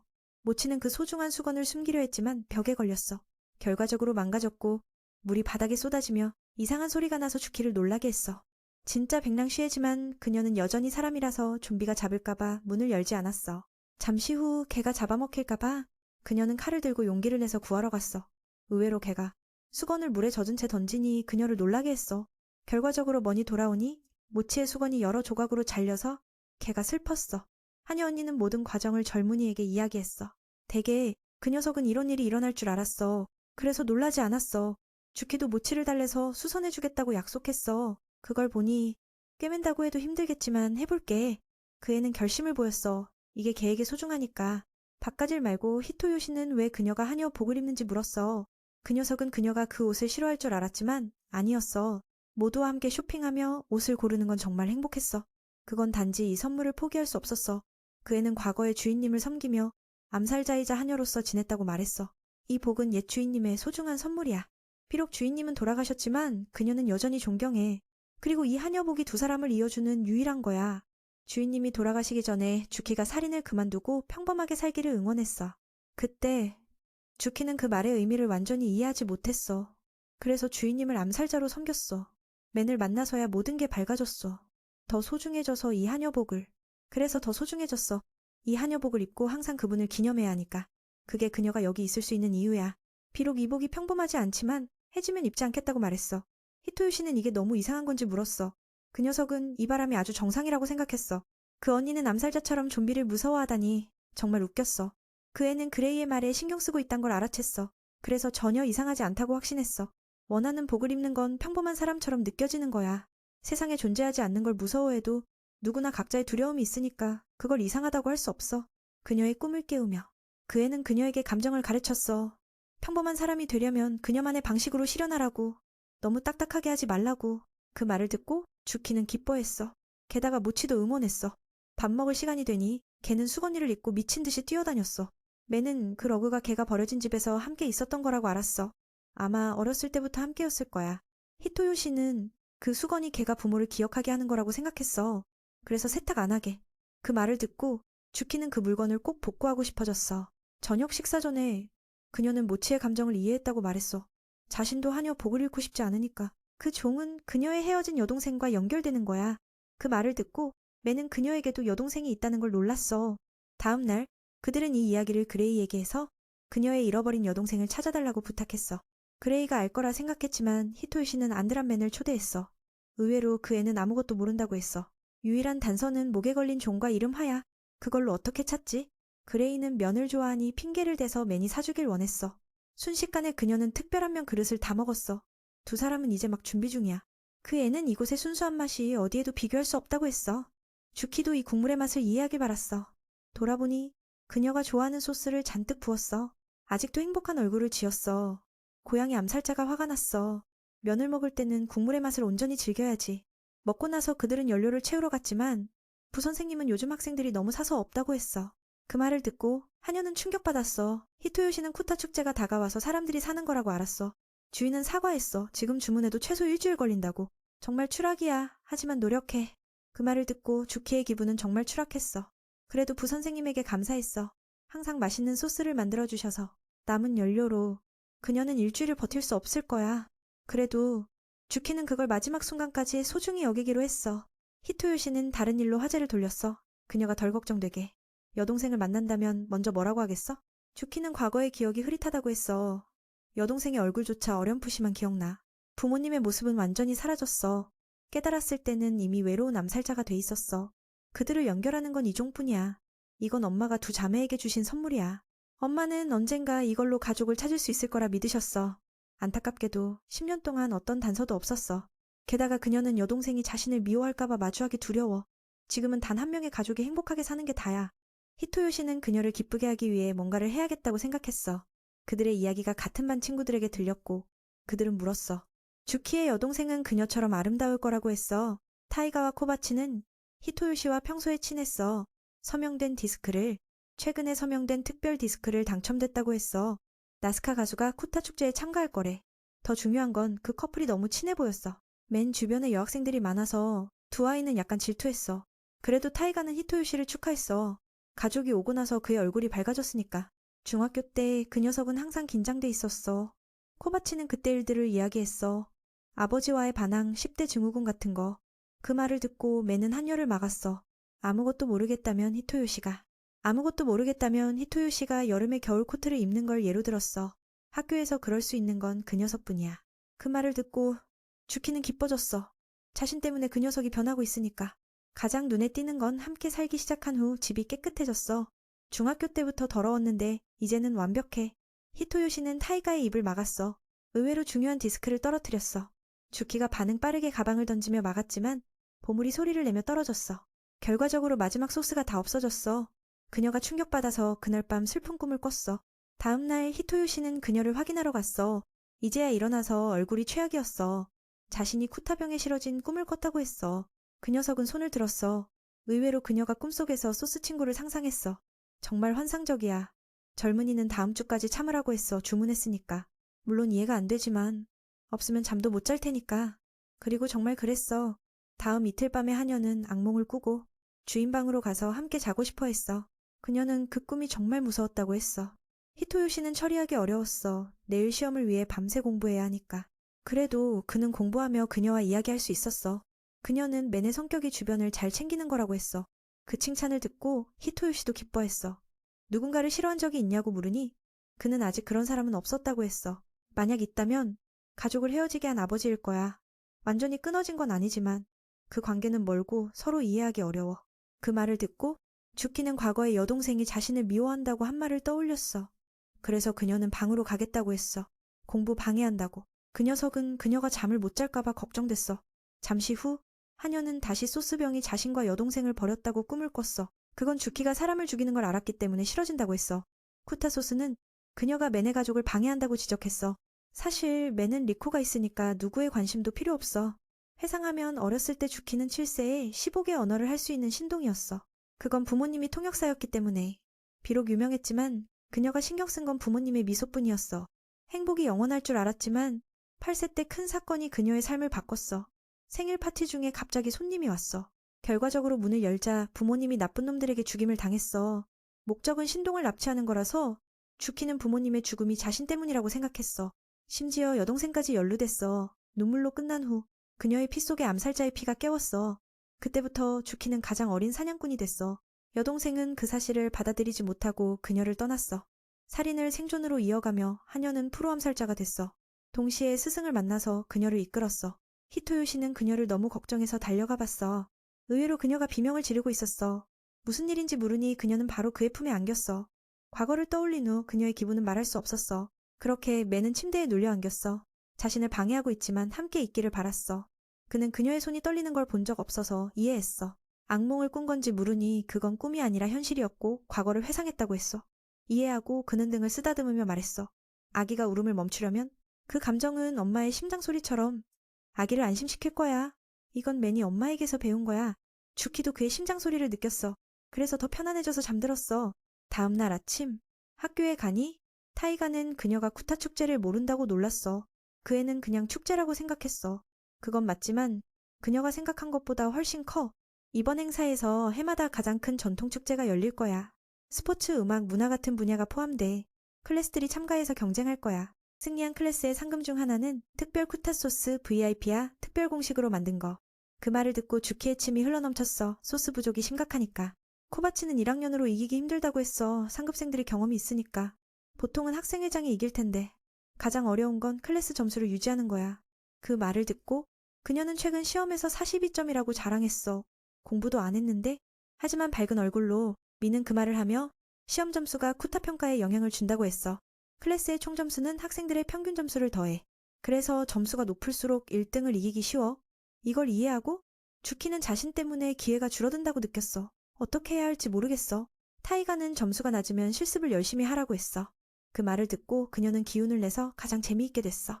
아마 점심때일 거야. 그 친구가 좋아하는 케이크를 가져왔으니까. 그레이는 보통 2개를 가져오지만 요즘 부족해서 하나만. 그 애들은 이 케이크 덕분에 고마워했어. 없으면 하녀가 일주일을 못 버틸 테니까. 주키는 감사 인사를 했어. 그걸로 상대가 소름 돋았어. 의외로 하위 암살자가 백낭시에를 존중받는 날이 올 줄이야. 그 애는 맨이 납치된 걸 잊어버린 것 같아. 그레이는 그들을 쫓아냈어. 지금 시험 점수를 매기고 있으니까. 여기서 뒤이는 클래스에서 1등하려면 어떤 요소가 필요한지 물었어. 그 애는 암살자처럼 하면 쉽다고 생각했어. 걱정 마. 그 이야기를 듣고 그 친구는 주키가 쿠타에 참가할 수 없다고 했어. 이유는 체육시험에 이름을 안 썼으니까. 선생님으로서 그레이는 그 점수를 취소해야 했어. 규칙대로. 전에 봤을 때 그녀가 이름을 안 썼다고 생각했어. 끝까지 남겨둘 줄 알았는데 의외로 점수도 안 매겼으니 평균에도 안 들고 실습 점수를 더하면 통과 안 될 거야. 하지만 지금은 너무 늦었어. 그레이는 그녀에게 이름을 쓰라고 했어.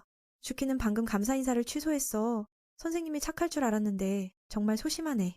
그레이는 조건을 냈어. 빠지지 않으려면 다음에 안드란맨이 금지한 쿠타 소스를 넣지 마. 그 말을 듣고 히토요시는 손을 들었어. 왜 그걸 신경 쓰는지 모르겠어. 백낭쉬에는 그 거래를 거부했어. 다른 방법이 없으니 마법처럼 이름을 썼어. 그레이는 어떻게 된 건지 모르겠어. 설명해달라고 했어. 주키는 안 했고 맨도 따라하며 선생님이 착각한 거라고. 원래부터 이름이 있었어. 그 녀석의 입이 너무 달아서. 그레이는 져서 이번만 넘어가게. 젊은이는 그 후에 놀랐어. 하녀가 어떻게 그렇게 빨리 이름을 썼는지. 실제로 다른 친구가 도와줬어. 낙하는 끝나고 숨었지만 그녀가 발견하고 감사했어. 자신을 존경하는 사람을 돕기 위한 계획이 있다고. 낙하에 대해 말하자면 태어나서부터 인수를 엄격하게 배웠어. 그녀의 능력은 속도에 있지만 오빠를 만족시키지 못했어. 츠는 항상 엄격하게 이끌었어. 가문의 자부심을 강조하며. 그들은 300년 전 최고의 인술 사용자 히카의 후손이야. 그래서 자제력과 훈련을 알아야 해. 그런 말에 낙하는 슬펐어. 자신 때문에 오빠가 실망했으니까. 하지만 사실 그 오빠는 세상에서 가장 여동생을 아끼는 사람이야. 겉으로는 강한 척하지만 속으로는 항상 칭찬해. 하지만 부끄러워서 그는 표현하지 못하고 무서운 얼굴을 했어. 학교에 쿠타 축제가 열렸어. 오늘 클래스 경쟁은 경찰 잡는 게임이야. 오후 2시에. 지금은 모두가 즐기는 시간. 학생회에서 두 동료는 타이가 혼자 경찰하는 게 괜찮을지 물었어. 모든 학생이 도둑이니까. 가장 중요한 건 나카와 주키가 있어. 암살자의 그 애는 주키를 그냥 강한 사람으로 봤어. 정체를 모르니까. 하녀가 학교에 온 이유는 맨 때문이야. 여동생 광은 그녀가 가문을 위협할까봐. 가장 중요한 건 그녀가 나카와 같은 반이야. 두 사람은 오늘 특별히 조심하라고 했어. 츠는 구경하러 갔어. 순찰이라고 하지만 실제로는 여동생의 귀여운 모습을 보려고. 화제는 동물 분장으로 손님들이 동물 모자를 쓰고 차를 마시며 즐거운 분위기를 만들었어. 나카는 오빠가 자신을 안중에도 없다고 했어. 히토요시는 회장님이 그런 사람인 줄 몰랐어. 그 애는 오빠가 실력뿐만 아니라 완벽함을 추구한다고 했어. 자신은 너무 약해서 오빠를 기쁘게 하지 못해. 그래서 이번 행사에서 나카도 이기고 츠에게 노력을 보여주고 싶어. 뒤의 도움으로. 게다가 귀여운 하녀가 이기게 해서 상금을 가져가게. 히토요시는 그녀가 하녀의 얼굴을 보며 부끄러워하니 함께 할 수 있을지 모르겠어. 덕분에 그들은 게임 내용을 미리 알았어. 경찰 잡는 게임의 핵심은 체력과 움직임이야. 각 클래스에서 3명을 뽑으니 타이카가 참가했어. 그 애가 가장 강하니까. 그 애는 쿠타소스 병으로 변신해서 주키가 보고 싶어졌어. 그 애는 자신감 있게 말했어. 내 힘으로 회장은 아무것도 아냐. 그 말을 하니 매는 나카가 체육 시간에 거의 안 나오는 걸 봤어. 이유는 그녀가 고속을 가질까봐 주의를 끌까봐. 하지만 오빠에 비하면 멀어. 안심시키기 위해 하녀는 승리의 의지를 보였어. 이번 기회를 헛되이 하지 않게 나카와 함께 싸우자고. 그 말을 듣고 그녀는 기뻐서 이 친구를 더 좋아했어. 그 애는 자신을 독려했어. 낙담하지 마. 아니면 오빠를 이길 수 없어. 그 말이 치에게 들렸어. 그 오빠는 오해해서 주키가 여동생을 유혹해서 가문을 파괴한다고 생각했어. 하녀의 동기가 분명해. 점심시간에 맨이 그 바보 친구에게 물었어. 정말 그 복장으로 싸울 거야? 그 애는 그 복장으로 이기면 의미가 있다고 했어. 게다가 TV에 나가니까 인상이 필요해. 그 말을 듣고 히토요시는 걱정됐어. 다른 사람들이 하녀의 힘을 보면 안 돼. 그때 귀여운 여동생이 시누이에게 응원하러 왔어. 코바치는 리코를 데려왔어. 안타깝게도 그들의 카페는 다른 사람들이 맡아서 여동생은 주키에게 서비스 받지 못했어. 새아이는 경기에 준비하니 코바치가 여동생을 돌봐야 했어. 그들이 너무 친해 보이니 나카는 약간 질투했어. 자신은 아무도 안 놀아. 하녀에게 친구가 있냐고 물으니 주키는 놀랐어. 자신도 아직 없으니까. 두 외로운 자가 만나서 서로 친구가 되자고 했어. 하녀는 나카의 성격을 좋아하니 동의했어. 그 말을 듣고 그녀는 갑자기 기뻐서 맨이 같이 놀자고 했어. 하지만 부끄러워서 그녀는 거절했어. 게임 규칙을 더 알아봐야 하니까. 히토요시는 그들이 즐거워하니 무슨 이야기인지 물었어. 의외로 하녀가 말했어. 친구라는 게 어떤 건지. 그 녀석은 손을 들었어. 그건 어쩔 수 없어. 어렸을 때부터 그녀는 누구와도 놀지 않았으니까. 나카 쪽은 흥분해서 주키가 자신의 정체를 알면 둘이 같은 수준이니 놀 수 있을 거라고 생각했어. 게임을 주도하기 위해 그녀는 축제위원회에 가서 정보를 찾고 싶어 했어. 그녀의 능력으로 멀리서 소리를 들을 수 있으니까. 덕분에 올해 규칙을 알았어. 잠시 후 학교의 본 행사가 시작됐어. 그들은 특별한 손님을 초대했어. 그건 그레이가 변신한 거야. 학생들은 그녀가 너무 예뻐서 환호를 멈추지 않았어. 올해 규칙은 조금 다르니 경찰은 치 혼자야. 도둑은 원하는 만큼 그는 자신감이 있으니까 제한된 시간 안에 그를 다 잡으면 이겨. 반대로 도둑은 한 명만 도망치면 이겨. 게다가 그들은 잡힌 동료를 건져낼 수 있어. 만약 만지면. 그들이 너무 유리하니 그레이는 분장 복장을 입게 해서 움직임을 제한했어. 나카는 그걸 듣고 주키에게 사과했어. 미리 알았으면 대책을 세웠을 텐데. 하녀는 여전히 자신감 있었어. 이 옷으로도 오케이. 얼굴을 카메라에서 숨길 수 있으니까. 게다가 매니 친구에 대해 설명해줬어. 어려울 때 서로 도와야 하니까. 바로 그 후 게임이 15분 동안 시작됐어. 지금까지 츠는 여동생의 귀여운 모습을 참지 못했어. 낙하는 오빠가 인상을 쓰니 얼굴을 돌렸어. 그래서 츠는 주키가 여동생을 홀렸다고 생각했어. 사실 낙하는 오빠를 너무 아끼니 그를 보면 움직일 수 없었어. 모두는 회장의 불리함을 봤어. 하지만 히토요시는 불안함을 느꼈어. 학생회로서 두 친구는 츠를 도와서 누가 다치지 않게. 그래서 그는 모든 힘을 펼칠 수 있어. 바로 츠는 놀라운 속도로 도둑에게 다가갔어. 아직 달아나기도 전에 골대로 던져졌어. 이 폭풍 같은 공격에 두 형제 집은 카이처럼 걱정했어. 마치 괴물처럼 도둑들이 거의 다 잡혔어. 자기 클래스 멤버 3명만 남았어. 타이가는 봤으니 직접 맞서 싸웠어. 도망 안 가. 그 애는 그 소녀가 자신을 응원하는 것 같아서 자부심을 느꼈어. 하지만 치에 의해 던져졌어. 그는 뒤를 탓했어. 여동생을 속였다고. 낙하는 친구를 구하려 했지만 너무 늦었어. 직접 맞서야 했어. 그는 한여의 힘을 느끼고 존경했어. 하지만 그는 이 복장 때문에 유리했어. 여동생은 친구가 위험하니 연기를 만들어 시야를 가렸어. 덕분에 주키를 구했지만 자신은 잡혔어. 히토요시의 친구에 대한 말을 떠올리고 한여는 낙하를 구해야겠다고 생각했어. 전에 타이가, 코바치, 맨은 클래스 바보 3인방이었어. 맨이 포기할 때 그들은 포기하지 않았어. 그들은 그의 지루한 삶을 바꿨어. 히토요시는 그들이 어려울 때 도와주길 바래. 그게 친구야. 방금 한여가 구해줬어. 타이가도 친구를 버리지 않았어. 츠는 여동생이 적을 구한 게 더 화가 났어. 10분이 지났지만 그는 움직이지 않았어. 관객들은 이해하지 못했어. 그건 그가 너무 충격받아서 주키에게 복수할 방법을 모르겠어. 히토요시는 오빠가 여동생을 던진 걸로 영향을 받았단 걸 알았어. 한여는 2분만 더 버티면 특별 소스를 얻을 수 있단 걸 생각했어. 질문은 어떻게 카메라가 암살자의 능력을 보지 않게 할지. 갑자기 그녀는 츠에게서 쿠타 냄새를 맡았어. 하늘이 시험하는 거야. 그는 2명의 조수가 충격받았어. 주키가 회장과 동등하니까. 나카도 그녀를 칭찬했어. 정말 강하고 응원했어. 츠는 그 말을 듣고 심장이 아팠어. 그렇게 그들은 서로 힘을 겨뤘어. 관객들을 놀라게 해. 그는 그녀의 배우를 모르지만 가문을 파괴하려 하지 마. 갑자기 싸우다 보니 한여는 배가 고파서 오늘 저녁에 주인이 뭐 만들어줄지 궁금했어. 상대는 계속 말로 공격했어. 그녀가 친구를 모른다고 그걸 이용해 여동생에게 다가갔어. 아마 어렸을 때 낙하가 무서운 걸 겪었으니 오빠가 그녀를 안 놀게 한 거야. 게다가 그 가면으로 여동생에게 접근했어. 아마도 낙하는 어렸을 때 끔찍한 고통을 겪었나 봐. 그래서 츠는 여동생이 누군가와 놀지 못하게 했어. 절망하게 할까 봐. 그가 너무 떠들어서 그녀가 한 번에 상대를 넘어뜨렸어. 모두가 충격을 받았어. 원래 거리를 유지하면 이길 수 있었는데 주키는 친구를 구하러 갔어. 동시에 이 단어의 의미를 몰라서 대충 대답했었다고 했어. 하지만 이제 조금 이해했으니 두 친구의 우정이 오래가길 바래. 나카가 이 초대를 받아들일지 물었을 때 츠가 다가왔어. 나카를 보호했지만 강도 측은 한여가 감옥에 있으니 패배했어. 기자가 인터뷰하러 오니 나카가 재빨리 타이가를 밀어서 친구를 데려갔어. 오후에 그녀는 사과했어. 결과는 명확해. 특별상을 얻지 못했지만 적어도 관계가 더 단단해졌어. 충격 때문에 한여 언니는 지금 움직일 수 없어.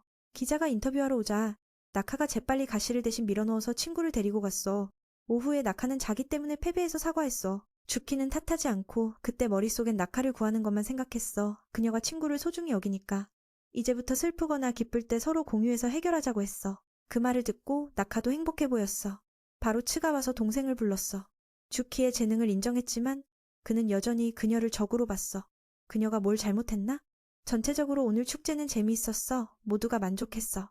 저녁에 그들은 음악 대신 오늘 일에 대해 이야기했어. 이게 그들의 첫 문화축제라서 내년에 한여 언니가 이길 수 있기를 바래. 그 말을 듣고 그녀는 충격받았어. 이런 장기적인 건 생각해 본 적 없었어. 암살자로서 언제 죽을지 모르니까. 주키는 지금 꿈속에 있는 기분이었어. 아직 밝은 미래가 기다리고 있어. 몇 날 후 나카가 매은에게 집에 초대받았어. 나카는 두 친구에게 송곳니 던지기를 보여줬어. 그들이 흥분했어. 가족 외에는 다른 사람 앞에서 한 번도 안 했으니까 좀 부끄러웠어. 히토유시가 그 말을 듣고 익숙한 느낌이 들었어. 나카처럼 닌자가 대단하다고 하자 그녀는 오빠가 더 무섭다고 했어. 때때로 이 능력을 안 가졌으면 평범하게 사는 게 좋을 것 같아. 주키는 그 느낌을 이해하고 나도 그걸 원해. 머릿속에 평범함이 뭔지 항상 궁금해. 나카와 같은 반이라서 함께 논의할 수 있기를 바래. 그 말을 듣고 나카도 기뻐했어. 두 친구의 관계가 더 가까워질 테니까. 그들을 보고 히토요시도 기뻐했어. 바로 그때 그레이가 왔어. 장난으로 매은 주위에 여학생들이 많다며 하렘을 만들려는 건지 골라봐라며 놀렸어. 그래서 그 녀석이 부끄러워했어. 내가 나쁜 의도는 없어. 히토요시가 궁금해서 축제에서 그레이를 못 봤는데 갑자기 나타난 거야. 그녀는 아름다운 사람은 항상 신비로움을 동반한다고 했어. 이런 스타일이 마음에 드는지 물었고 귤을 만지게 했어. 하지만 한이 언니가 막아서 그녀를 놀라게 했어. 그녀는 실수였다고 했어. 그레이는 확실히 목숨을 노렸다고 느꼈어. 주키에게 평범한 사람이 되고 싶지 않냐고 상기시켰어. 게다가 그녀가 여동생 정보를 찾는 걸 도와달라고 했어. 한번 잘못 건드리면 끝장이라며 도와줄 필요 없게 하겠다고. 히토요시가 의견은 없었어. 익숙하니까. 나카가 그 교사가 자신과 주키처럼임을 알자 동시에 물었어. 하지만 그레이는 이미 다 알고 있었어. 나카를 HC 가문의 막내로 불렀어. 게다가 그녀는 전에 나카가 뒤에 시험에 서명했다고 추측했어. 오늘 그레이가 온 이유는 중국에 가서 일들을 할 거라서야. 슈에의 옛 지인을 만나면 어쩌면 여동생을 찾을 수 있을 테니까 롱싱 그우투 조직까지 조사하면 위험해. 주키는 스승 외에는 거기서 아는 사람 없다고 했어. 전체적으로 크리스마스에 함께 못 있으니 아쉽대. 그래서 히토요시와 6시간 동안 애정어린 시간을 주겠다고 했어. 나카가 그 말을 듣고 충격받았고 언니는 그 의미를 이해 못했어. 친구가 그 커플이 데이트 중인지 물었어. 매은이 놀랐어. 이게 처음으로 다른 사람과 사랑에 대해 이야기한 거라서 실수하면 용서해달라고 했어. 서로 이 부분에서 어색했어. 주키가 자기 반에서 사촌이라고 했고 나카는 그들이 잘 어울린다고 생각했어. 히토요시는 우리 사이에 아무것도 없다고 설명했지만 그녀를 보니 이렇게 됐어. 그녀는 거부당한 듯 슬퍼 보였어. 그래서 몇 가지를 회상하는 척했어. 전에 누군가 이렇게 관심 가져준 적 없었어. 그때는 자기 자신만 돌보면 됐다고 생각했지만 이제는 보호할 사람이 더 많아졌어. 그게 너무 기쁘다고 해서 히토요시가 안심했어. 눈이 내리기 시작해서 주키의 이름이 더 아름다워졌어. 갑자기 메시지가 와서 아빠가 새해에 일본에 온다고 해서 그 녀석이 슬퍼했어. 다음 날 아침 모든 곳이 새하얗게 덮였어. 매운 집의 모치가 눈을 보고 기뻐서 장난쳤어. 그 녀석의 기분이 들뜨고 자기 자신을 묻는 구멍을 팠어. 너무 재미있어서 히토요시도 눈사람을 만들고 싶어졌어. 이 지역은 눈이 쌓이니까 어렸을 때 자주 했었다고 했어. 그 말을 듣고 한이 언니도 시도했지만 손재주가 없었어. 매은이 이렇게 하면 그녀에게 딱 맞다고 칭찬했어. 언제나 더 둥그러지고 싶어 하니까. 그 말을 듣고 그녀는 기뻐서 마치 고백받은 듯 했어. 갑자기 그 멍멍이가 돌진해서 유키의 눈사람을 망가뜨렸어. 그래서 기분이 가라앉았어. 오랜 노력으로 만든 걸 보니 모치가 요즘 장난꾸러기가 된 것 같아. 아마도 잘 먹고 잘 자서 그런 나쁜 습관이 생겼나 봐. 갑자기 전화가 와서 히토요시가 받았어. 그 목소리는 기쁘지 않았어. 민우에게 엄마와 리코에게 말하겠다고 했어. 그런 모습을 보니 한이 언니가 걱정스럽고 어떻게 해야 할지 모르겠어. 민우는 언니에게 집을 지키게 부탁해서 여동생에게 아빠가 돌아온 소식을 알려주러 갔어. 저녁이 되자 돌아오는 길에 히토요시가 유키가 우아하게 서 있는 걸 발견했어. 그래서 사람들이 그녀에게 그렇게 관심을 가지는 거야. 청년이 다가가서 왜 언니가 그런 옷을 입었는지 물었어. 보통 옷이긴 하지만 지난번에 익숙하지 않다고 해서 아직 입지 않았어. 하녀, 언니가 주인님이 추울까봐 외출해서 민우에게 담요를 가져왔어. 먼저 따뜻하게 덮어줬으니까 히토요시가 그냥 즐기면 돼. 듣고 보니 마치 아내가 남편을 전쟁터로 배웅하는 기분이었어. 오늘은 크리스마스라서 더 수줍어졌어. 이런 일은 연인들만 하는 거니까. 말없이 유키가 먼저 손을 잡고 민우를 데이트에 초대했어. 듣고 나니 민우가 너무 놀라서 언니가 오늘 어떻게 된 건지 모르겠어. 사실 그 전에 민우가 슬퍼 보이자 한이 언니가 리코에게 전화해서 조언을 구했어. 여동생이 데이트하면 형이 기분이 나아질 거라고 해서 한이 언니가 민우에게 큰 은혜를 갚기 위해 이렇게 했어. 민우가 슬플 때 유키가 조금이라도 도울 수 있기를 바래. 유키의 귀여운 표정을 보니 민우도 데이트 초대를 받아들였어. 한이 언니가 손을 잡는 걸 좋아해서 그 커플이 손을 잡고 산책하니 마치 부부 같았어. 민우는 속으로 생각했어. 리코는 지금 이 광경을 보면 기뻐할 거야. 원래 리코는 그들을 밀어주고 싶어 했어. 민우의 머릿속에서 언니의 성격을 생각했어. 나이는 좀 있지만 마음은 여전히 아이 같아.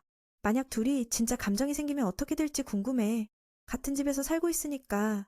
귀여운 한이 언니가 크리스마스를 축하하며 히토요시에게 어디 가고 싶어 하니 물었어. 민우는 이렇게 추운 날씨에 먹는 게 딱 맞다고 생각했어. 눈이 내리기 시작해서 네온 불빛과 함께 로맨틱한 장면을 만들었어. 청년이 이런 반짝이는 걸 보는 걸 정말 좋아한다고 했어. 그리고 그게 유키를 좋아하는 이유 중 하나야. 듣고 보니 마치 자신을 사랑하는 말 같아서 유키가 밝게 웃었어. 그녀의 이름도 눈처럼 아름다워. 갑자기 민우의 심장이 빨리 뛰기 시작했어.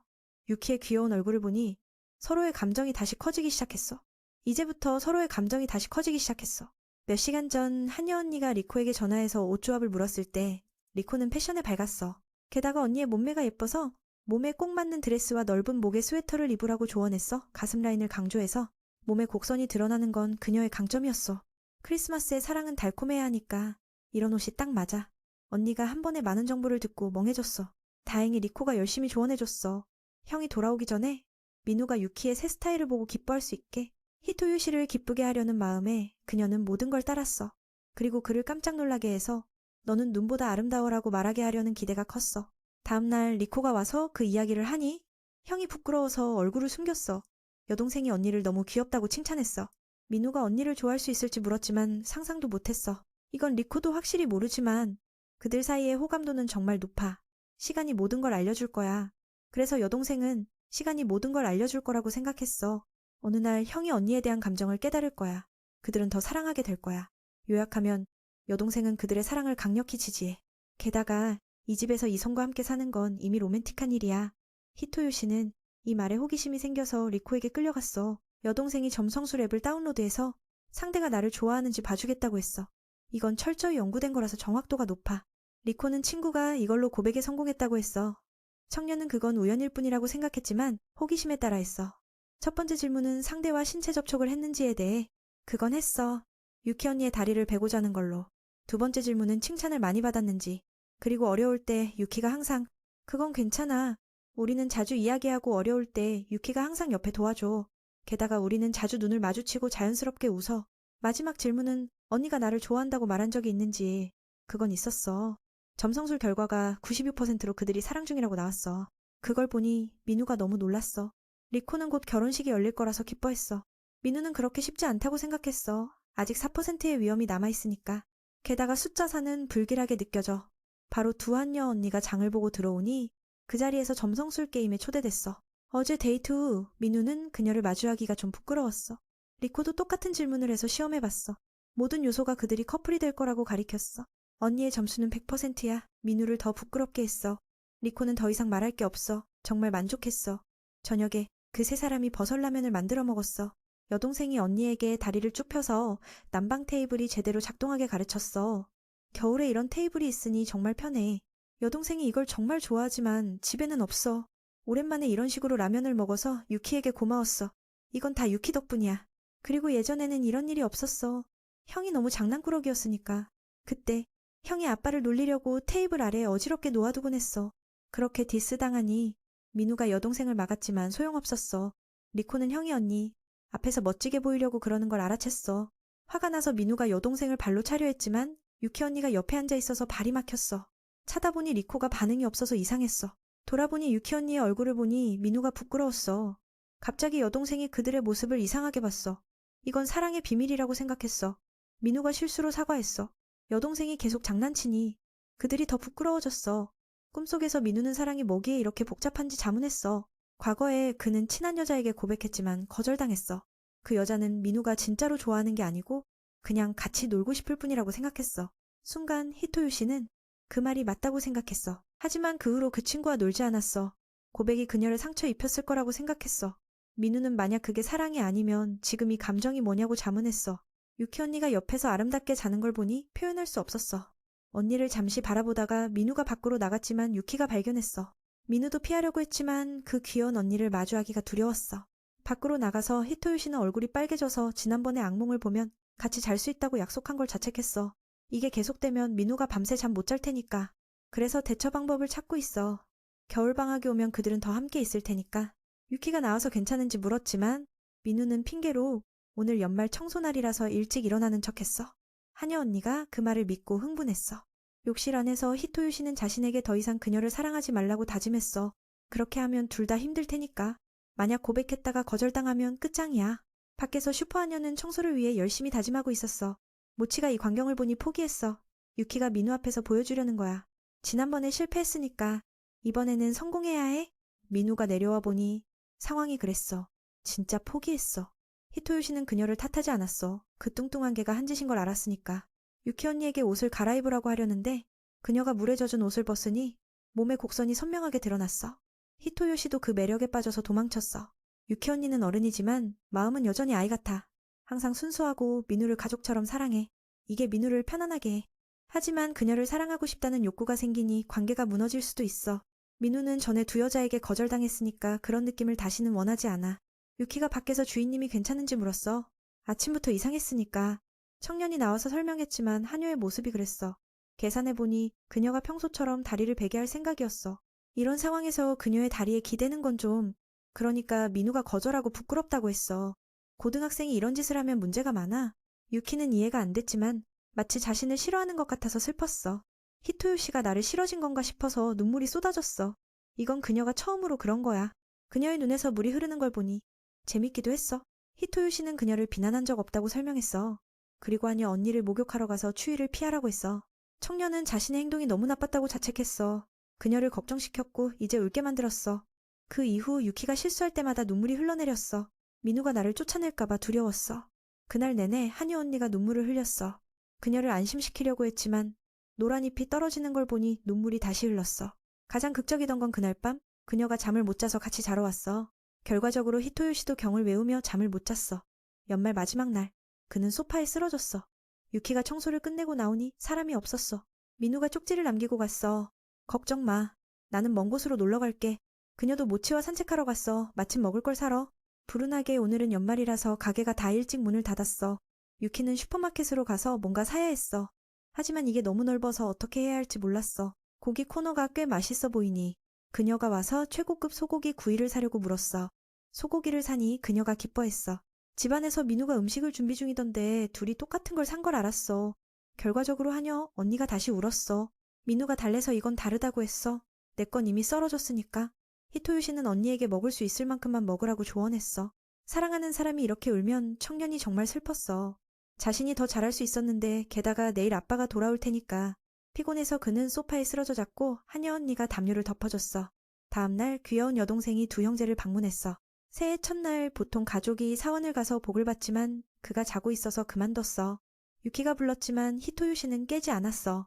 아마 피곤할 테니까 사원 가는 건 포기했어. 리코는 1월 1일이 민우의 생일이라서 걱정했어. 그래서 가족이 함께 사원에 갈 텐데. 다행히 그 청년은 쉽게 만족하니까 선물을 요구하지 않아. 유키는 요즘 자책하고 있어서 다시 울었어. 리코는 그녀가 이렇게 본 건 처음이라서 놀랐어. 한이 언니는 눈물샘이 문제라고 생각했어. 그래서 쉽게 흘러. 신성한 분위기를 망칠까봐 유키가 민우와 집에 있기로 했어. 실제로 리코는 친구와 약속이 있어서 괜찮아. 내일 보자고 했어. 잠시 후 나카가 놀러 가자고 메시지를 보냈어. 리코도 히토유 씨가 자고 있어서 외로워서 한이 언니가 도와주기로 했어. 그래서 그들은 사원에서 만나기로 했어. 귀여운 옷을 입고 나카는 친구가 와서 기뻐했어. 실은 유키는 새해 사원에 대해 전혀 몰라. 그래서 친구가 가르쳐주길 원했어. 나카는 기도하는 것까지 알려줬어. 한이 언니도 없었지만 가르쳐주니 열심히 배웠어. 새해 복을 비는데 가장 중요한 거니까. 그 후에 그들은 운세를 뽑았어. 보통 올해의 운명을 알려주지만 상징적인 거야. 뽑아보니 유키가 불운하게 나쁜 운세를 얻었어. 나카는 다른 사람에게 모르는 걸 가르쳐주는 게 즐거워. 마치 친한 친구처럼. 하지만 친구가 너무 울자 그녀를 데리고 가서 이야기했어. 왜 유키가 이렇게 많은 눈물을 흘리는지 이해가 안 돼. 비처럼. 그 나쁜 운세는 잃어버린 물건을 찾을 수 없다는 거야. 그래서 민우와 헤어질지도 모른다고 생각했어. 나카는 위로했어. 그런 일은 없을 테니까. 한여 언니가 걱정하는 건 당연해. 요즘 히토요 씨가 예전과 다르게 느껴지니까 멀어지는 기분이야. 어느 날 민우가 이 한여를 더 이상 필요 없게 되면 나는 다시 외로운 삶으로 돌아갈 테니까 그 생각만 해도 너무 슬퍼. 그래서 눈물이 계속 흘렀어. 멈출 수 없어. 아직 말하지 않았지만 만약 히토요 씨가 나를 싫어하면 어떻게 해야 할지 모르겠어. 나카는 이런 상황을 본 적 없어서 어떻게 조언할지 몰라. 그녀는 어머니를 잃었을 때도 계속 울었어. 그때 모든 게 무너질 것 같았지만 어머니의 말씀을 생각하니 강해졌어. 사람들은 눈물이 슬픔을 줄여준다고 하고 어머니는 그게 마음속 슬픔의 일부라고 하셨어. 그래서 많이 울수록 억눌린 슬픔이 풀려. 이건 좋을 수 있어. 울면 가벼워질 테니까. 나카에게 울음은 나쁜 게 아니야. 그래서 친구에게 슬픔을 다 울라고 조언했어. 그렇게 하면 곧 밝아질 테니까. 나도 그랬으니까.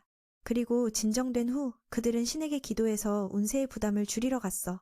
그렇게 안으로 들어가서 작은 친구가 하녀 언니에게 기도하는 법을 가르쳤어. 유키는 히토요 씨와 리코, 나카가 행복하기를 빌었어. 그리고 나 자신은 그 세 사람과 영원히 함께하기를.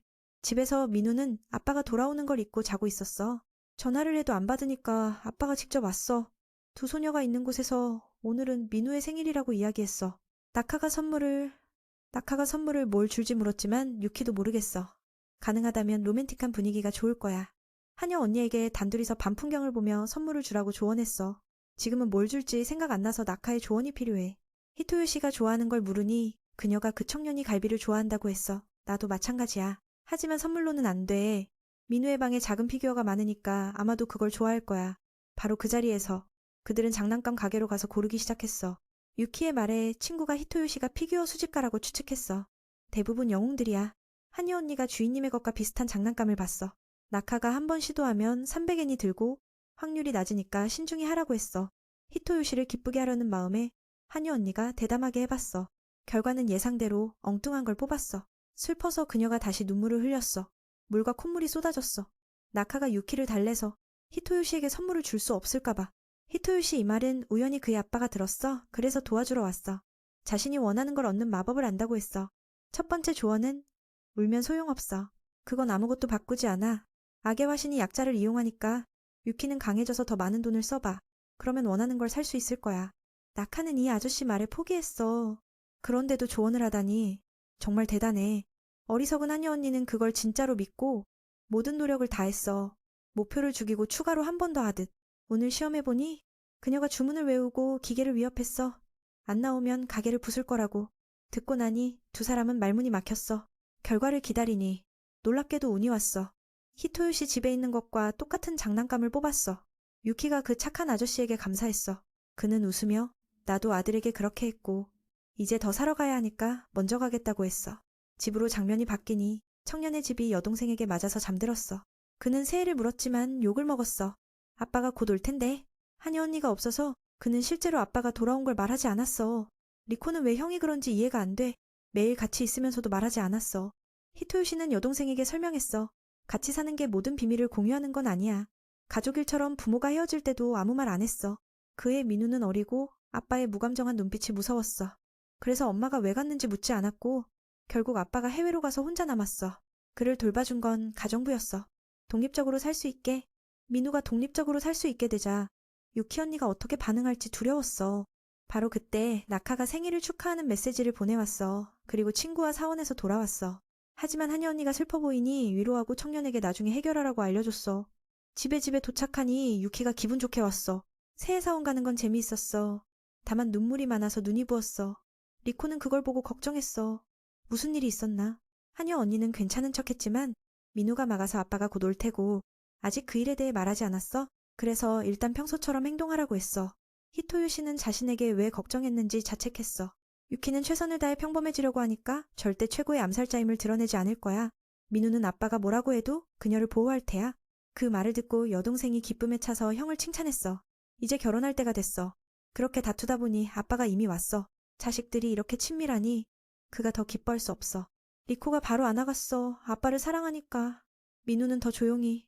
아빠를 환영했어. 딸에게 모든 걸 물었어. 집에서 착하게 지냈는지. 여동생이 아빠의 새 아내를 놀리듯 말했어. 예쁘지 않다고. 아빠는 딸 외에는 필요 없다고 했어. 그리고 민우가 아니여. 언니에 대해 말했어. 과거에 아빠가 불평하지 않았어. 집이 더 깨끗해졌으니까. 민우가 유키가 단순한 가정부가 아니라 진짜 하녀이고 암살자로 복잡한 과거를 가진다고 했어. 그때 그녀가 평소 옷으로 나와서 아빠가 모든 걸 알았어. 놀라운 건 아빠가 그녀를 쉬애라고 불렀어. 둘이 서로를 알아보고 선물에 대해 감사했어. 아빠는 방금 상황이 심각해 보이니 그냥 말한 거라고 했어. 결국 그녀의 운에 달렸어. 유키는 이게 주인님의 아빠인 걸 알았어. 정말 인연이야. 히토요시는 더 말하지 않고 그들이 이야기하게 놔뒀어. 먼저 아빠가 유키가 하무루 씨를 언제부터 섬겼는지 물었어. 쉬에는 3년 동안 주인을 따라다녔다고 했어. 아빠는 그녀가 암살자라는 걸 알지만 이렇게 예쁘면 아들을 결혼시켜도 좋을 거야. 그들의 기쁨과 달리 히토요시는 좀 슬펐어. 결국 자신만 모르는 거야. 아빠는 유키의 옛 주인이 반년 전에 돌아가신 걸 알고 안타까워했어. 그분은 똑똑하고 세심한 분이었어. 그들은 런던에서 만났고 그쪽에서 일할 때 마지막으로 만난 건 2년 전이었어. 그때 친구가 유키를 손녀처럼 여겼어. 그래서 이 집으로 데려오라고 부탁했어. 듣고 나니 민우는 자신을 외부인처럼 느꼈어. 처음에는 그녀에 대해 설명할 줄 알았지만 아빠는 이미 다 알고 있었어. 나보다 더 많은 정보를. 이건 아직 모르는 아빠야. 버려진 기분이 들어 과거처럼. 리코는 아빠가 유키가 암살자라는 걸 알면서도 집에 들이는 게 궁금했어. 아빠는 그 친구가 살아있을 때 장난이라고 생각했어. 게다가 우리 둘이 엄마로부터 뱀파이어 피를 이어받았으니까. 이 말은 장난처럼 들리지만 사실이야. 이 집의 모든 사람이 송곳니를 가졌어. 리코는 아빠의 비밀이 있다는 걸 몰랐어. 유키는 뱀파이어가 뭔지 모르고 멍해졌어. 여동생은 작년 뱀파이어로 변장했을 때 피가 끓는 걸 기억했어. 히토요시는 아직 믿지 않아. 아빠가 항상 그런 식으로 말하니까. 숨기거나 말하기 싫을 때 장난으로 넘기니까. 그래서 그는 조용히 관찰했어. 갑자기 민우는 항상 상상만 했단 걸 깨달았어. 아빠가 딸을 엄마 집으로 데려가야 한다고 했어? 이야기할 게 있어서. 리코가 막았어. 오늘은 형이 생일이야. 아빠는 그 청년이 이걸 신경 안 쓰니까. 그냥 축하하고 선물을 주겠다고 했어. 집에 머무르는 문제에 대해선 호텔에서 잘 거라고 했어. 일이 있어서. 민우는 이렇게 하면 질문을 풀 수 없다고 생각해서 유키가 이제 여기서 계속 살 수 있게 해달라고 했어. 아빠가 민우의 결정에 물었고 그는 유키가 여기 있기를 원한다고 했어. 듣고 나니 아빠가 기뻐서 16살이 됐으니 마음대로 하라고 했어. 엄마에게 말할 테니까 뱀파이어 피와 암살자의 조합이 나쁘지 않으니까 지지할 거야. 이건 히토요 씨가 처음으로 원하는 걸 말해서 아빠의 대답에 놀랐어. 아름다운 언니는 기뻐했어. 주인님이 나를 집에 남겨준다고 하니 아빠가 전화를 걸어서 하녀 언니에게 건넸어. 이건 아빠의 민우를 귀찮게 해서 미안하다고 먼저 사과했어. 여기서 지내는 게 어려운 일 없었는지 물었어. 그녀가 히토요 씨가 정말 잘 대해줬다고 했어. 듣고 나니 아빠가 기뻐서 아들이 변했다고 했어. 이건 민우 옆에 있는 덕분이야. 그래서 고마워하고 민우를 계속 돌봐달라고 부탁했어. 듣고 나니 그녀는 말할 게 없어서 주인님과 밤에 산책하자고 했어. 이 순진한 표정을 보니 민우도 동의했어.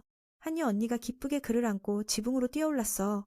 하늘은 여전히 밝은데 이미 풍경을 보려고. 언니의 숨소리가 거칠어서 히토요 씨가 괜찮은지 물었어. 진정된 후 그녀가 생일을 축하하고 선물을 주려고 했어. 하지만 너무 흥분해서 선물을 부서뜨렸어. 유키가 다시 비처럼 울었어. 민우는 아직 그녀에게 자신의 감정을 전달하지 않았어. 미래에 대한 걸. 그는 10년 전 애니메이션의 피규어에 대해 이야기했어. 그때 정말 좋아해서 아빠에게 떼를 썼어. 어릴 때 그는 아빠를 동경했어. 뭐든 할 수 있으니까 영웅처럼. 하지만 엄마가 떠난 후 아빠를 이해할 수 없었어.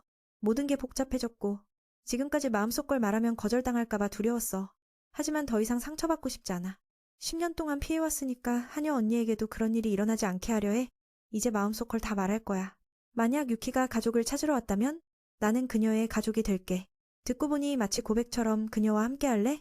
하녀 언니는 그보다 더 기쁠 수 없어. 항상 그걸 원했으니까. 과거의 모습이 떠올라서 유키는 부모님과 여동생의 얼굴을 기억했어. 눈물이 떨어지지만 이번에는 행복 때문에. 그녀가 나처럼 사람이 될 자격이 있는지 물었어. 그래서 진실을 말했어. 나도 유키를 정말 사랑해. 듣고 나니 그녀가 웃으며 나도 히토요 씨를 사랑한다고 했어. 둘이 눈물을 글썽이며 이 대답에 만족했어. 아래로 내려온 후 청년은 지나간 일에 눈물을 참을 수 없었어. 다음 날 아침 유키는 평소처럼 음식을 만들었어. 하지만 민우의 말을 떠올리며 심장이 빨리 뛰었어. 모치도 음식을 주니 기뻐했어.